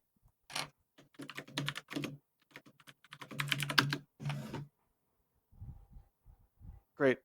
The Bolin camera for longevity Let's talk about it when you get back here. But I'm glad Yeah. you two are out there working. That was what I was hoping would happen while we trenched. And You sorry want for that? yelling at whoever I yelled at when you guys were making noise. There, just I ask just- them. All right, Sorry. I think that's enough of that. Sorry, Memby. Sorry, Alex, EJ, and Sawyer. If I didn't answer that now, I would have forgotten to answer it. How What's do up, you members? go watch EJ Saw? You go to twitch.tv/EJ Saw. You do. EJ_Saw. And if you're not a member, Yeah. you can bootleg the post show that way. Yep.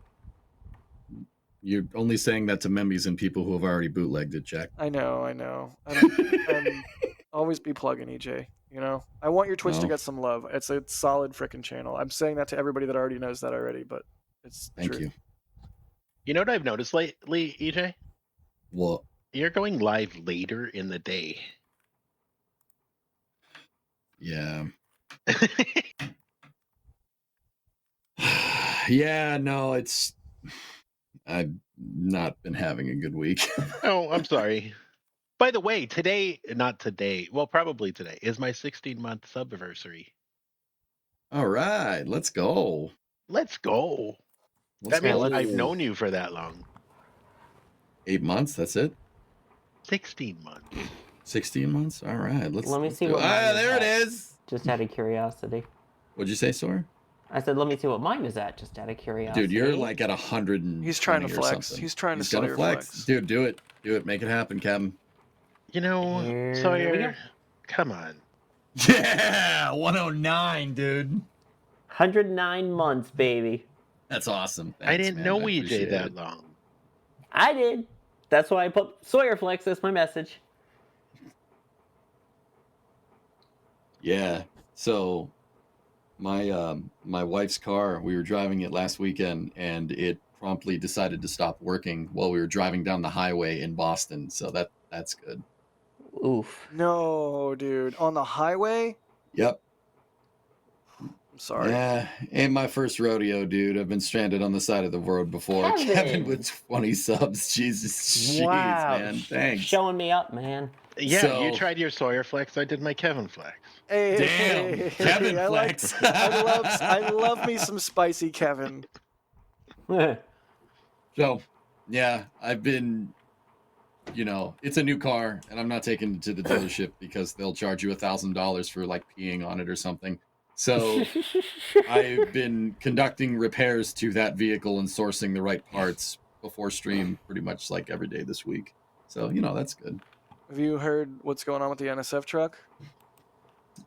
I have been briefed on that. It's not ideal. Yeah, let me just hang on really quick. We're gonna chop it up. Before I and tell we're you gonna how make it's going, let me rappers just out of tie. But I'm going to give this up to Kevin Flex. All Just right. tie this rope. Just gonna tie this rope and then loop it over that rafter there. Just Oh my god. around it. It would probably be cheaper for us to get Danger Van working again. I talked with Das about it. I'm like carving in the rafters, like NSF truck was here, and then like wobbling on the chair, like in Shawshank Redemption, Brooks. Yeah. So it was red. So Hell yeah. I told Das, Hell buy yeah, whatever. EJ. Yeah. It's one of my favorite movies, dude. Please continue. So what happened with the car is we blew an AT cooler line, so I had to fix that. But anyway, I told Gotta keep Das your ATs cool. Yes, especially on that car. Anyway, so I had the car like in part in my driveway, which is great because my shop is being taken up with a rust box right now that I'm trying to derustify. Project car, right? Yeah. So I told Das whatever car he gets, you are not driving that on the beach before I go down to the store and undercoat the absolute snot out of the bottom of the vehicle.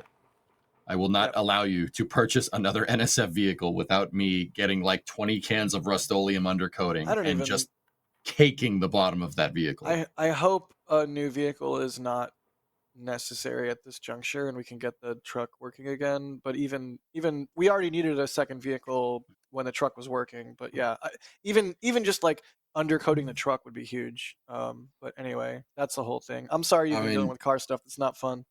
It's all right, man. Yeah. EJ got likes back to thing with from- cars, but not when he has to, when it's their primary form of Not when you're on the side of the highway. Yeah. Yeah. Or it's a new car. Yeah, my newest car. That's Right. freaking Bitter the irony. next oldest car, the next newest car that I have is from 2008. So I got back from London and tried to start my truck, and it was completely dead, which there is a little bit of a passive draw. So if it sits for a couple weeks, it's typically dead when I get back to it. But this was just like dead after 6 days, 7 days. So I took it to AutoZone, had them check the battery. Battery was bad, got a new battery. That was yesterday. So Get in the zone. yet another. Already starving. It's always something, you know. Yeah. Yeah, I mean, the cell in the battery goes after a while, dude. That's just the way it is. Anthony over at the ranch is in absolute Jeep hell right now. He's been trying to fix his Jeep for weeks, and every time he fixes another part, it's another part, and he just bought the thing, and it's, oh man, the poor. What kind of Jeep is it? I don't know the Jeep letters. Old, new, 4-door Wrangler style. Oh.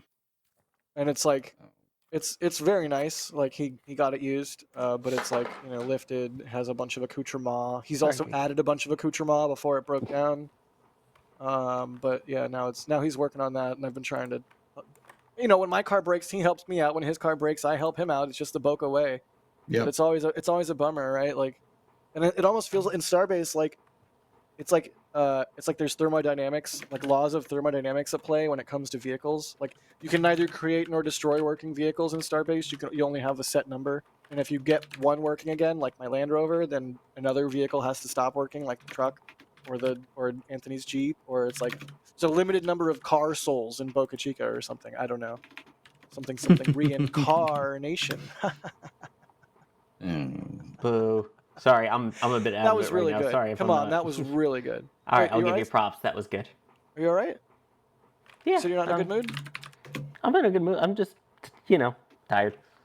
Oh, yeah. Yeah, me too, man. I feel like my brain has been a sponge that's been wrung dry. What's up with you? A lot of stuff this week. You like, I don't know, do you have like any serious hospital stays or anything? Oh. Only 6 days. Yeah. Oh, all right. That's a short stint. You're good.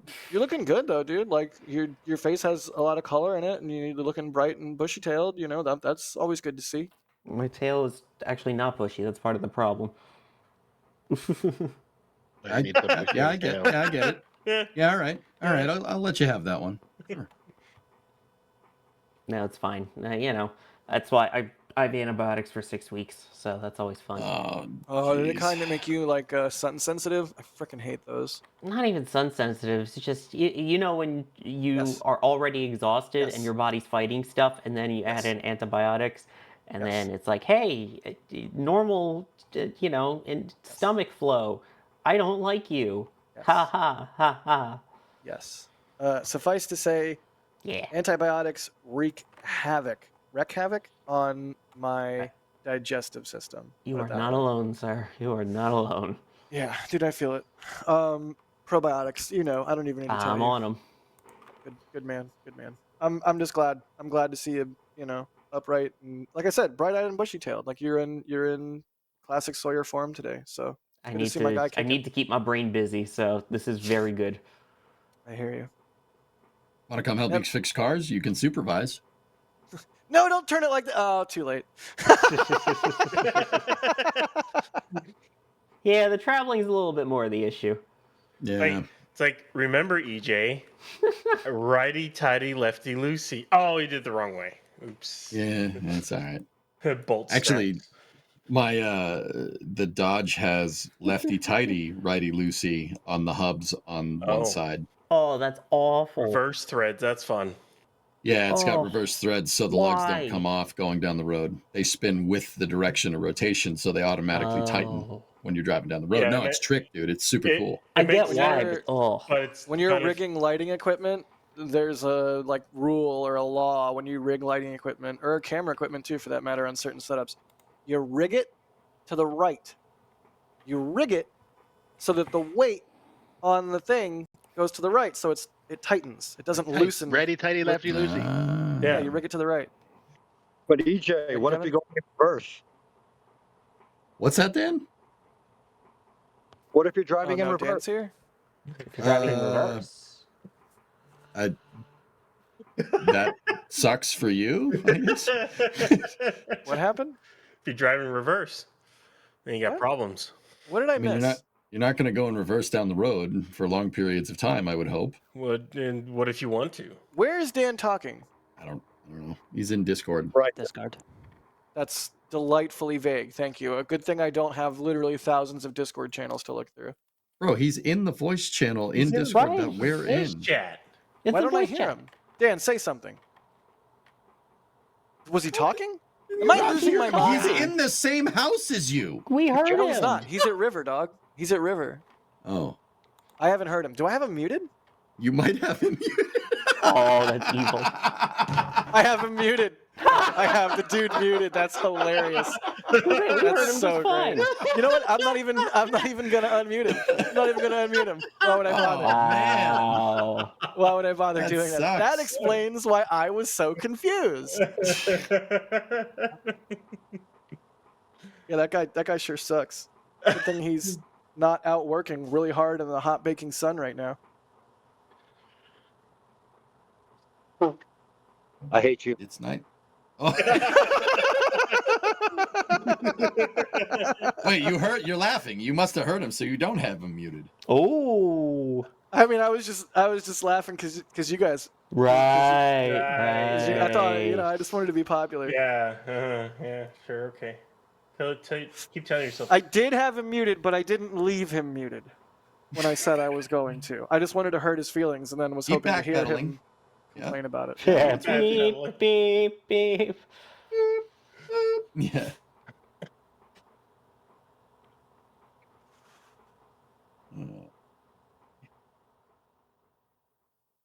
So Starship, am I right? Yeah, dude. He's They're gonna be having- mid. It's They're a having weird troubles. that it hasn't felt like it's been coming up yet. It's kind of just all of a sudden it's like, oh Hey. yeah, we're 72 hours away from flight. Oh crap. Real. That's real. That How do very you think much we seems feel like down what's here? going on. Oh, I can imagine. But that's what I mean. I thought, you guys down there at least are in the thick of it. Here, all of a sudden, it's just like, wait, looking at next space flight for when the next Kuiper launches, it's like, oh my God, Starship's on here. It's that close. For me, Even though it's we've been prepping for it and stuff. For me, I've been expecting it to come, so it hasn't been like a surprise in any way, shape, or form that it's coming. Be like, I oh, wonder if they we're can hear you, 72 hours Ryan. away. Chat, can you hear Ryan? I don't know if I can. Yeah, they can't hear you. Okay, sorry. I just wanted to make sure. It's I'm sorry that you can hear us. Yeah, right. I've just been like, yeah, I know it's coming. Whatever. It hasn't really been any surprise that we're this close to me, at least. But I guess I follow it a lot more than like Sawyer. Ryan is unflappable. Well, I still News at follow 10. it, but it's just, you see all the stuff happening. Of course, you're watching everything going on, but it just doesn't hit you that, oh, yeah, this rollout is for flight, and that flight is 72 hours away. Mind-boggling. Yeah, no, sorry, I'm with you, dude. I'm like, Yeah. oh yeah. Like Alex asked me yesterday about, doing this stakeout stream. He's like, "You're gonna do the stakeout stream?" I'm like, "What? What are you talking about?" Oh, Yeah, exactly.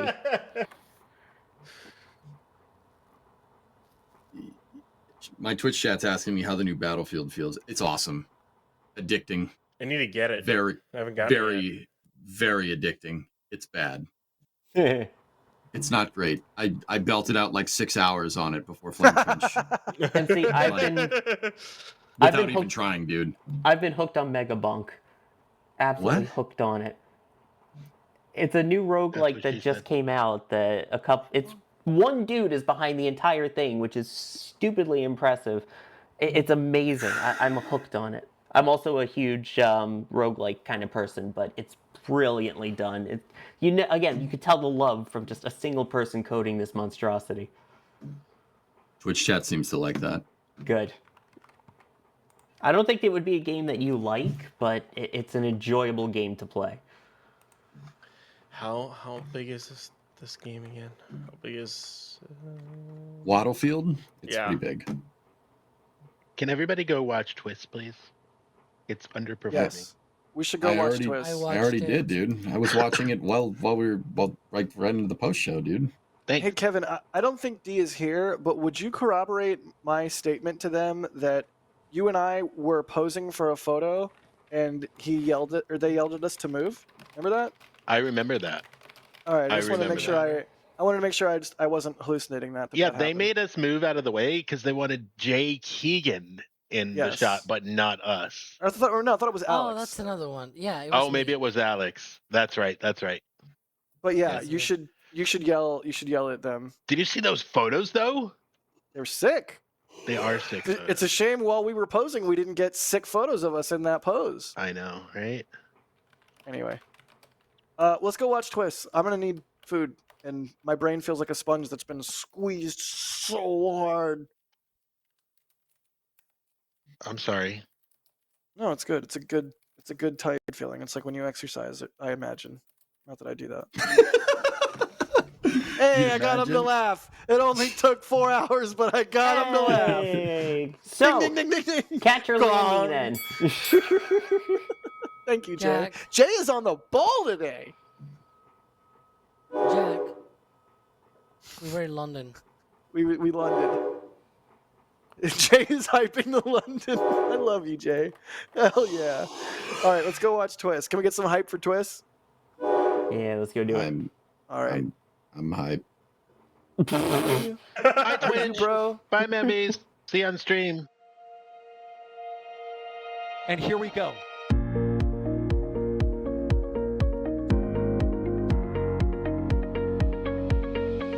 We have liftoff. Propulsion continues to be normal. R68 chamber pressure looks good. Following up. Water towers, fly! Yes! Tango down to nominal. Flighting down to SPD off. Bring in SPD off. It's orange! Orange 45! Oh my god! Oh my god! Decollage! What is it? Put that in the big bag, 343 unfolds to go. Indeed. We rise together back to the moon and beyond. The methane will be igniting in the flare, correct? Yikes. You good? Sure. We don't need any more of these. Do I have to go end the stream? Has Jay quit? I think Jay has quit. I have to go end the stream. Okay. Down here. Nope, that's not where you end Clear the from stream. Discord. Oh, thank you, I thought- Jay. I was trying to think figure what- out how to do it. I forgot how to do it. I haven't run a stream in forever. Yeah, you forgot how to operate. I did.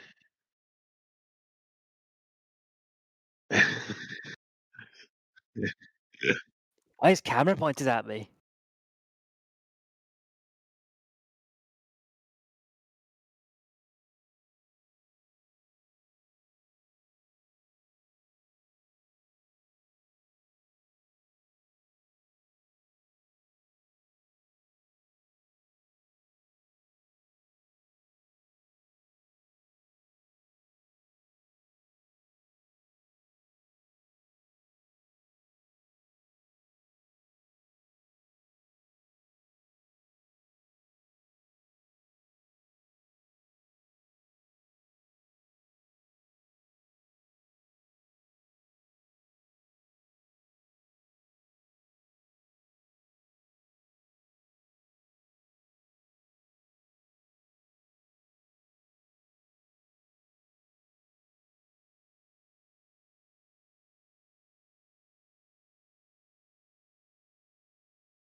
All right. Hold on.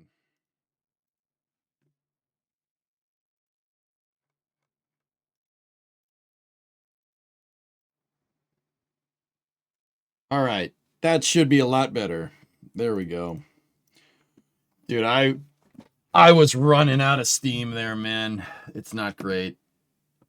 More BF6? Yeah, we can do that. We can do that. I can only play for a little bit because we got a race. We got a race in about an hour, so probably get 1 to 2 good games in, and then we'll go. But yeah, I hope Battlefield gives me a second wind for racing because I am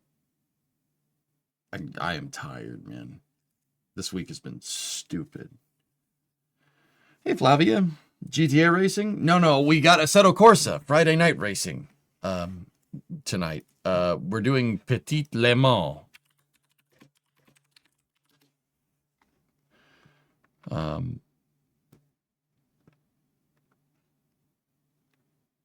Yeah, that's Road Atlanta. Rest before racing.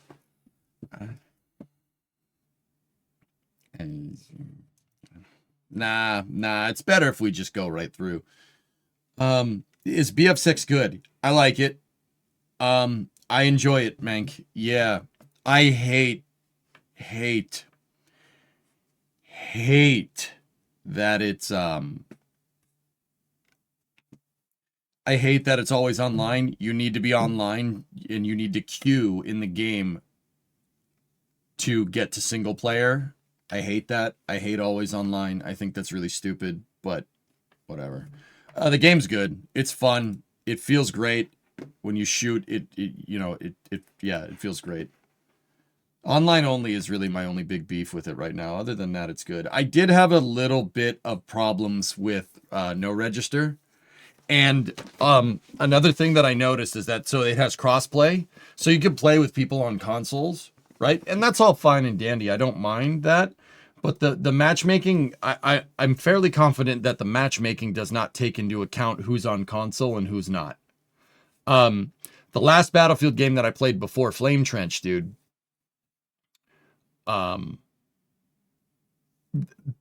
was on a team, like there was like 32 people on my team and maybe 5 of them had computers and the other God knows how much had controllers, and the entire other team was like mouse and keyboard, and we got smoked. We got smoked, like absolutely smoked.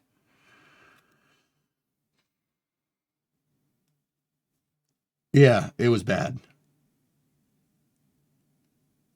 Anyway, I think we could do a couple of games of Battlefield here, and we'll go from there.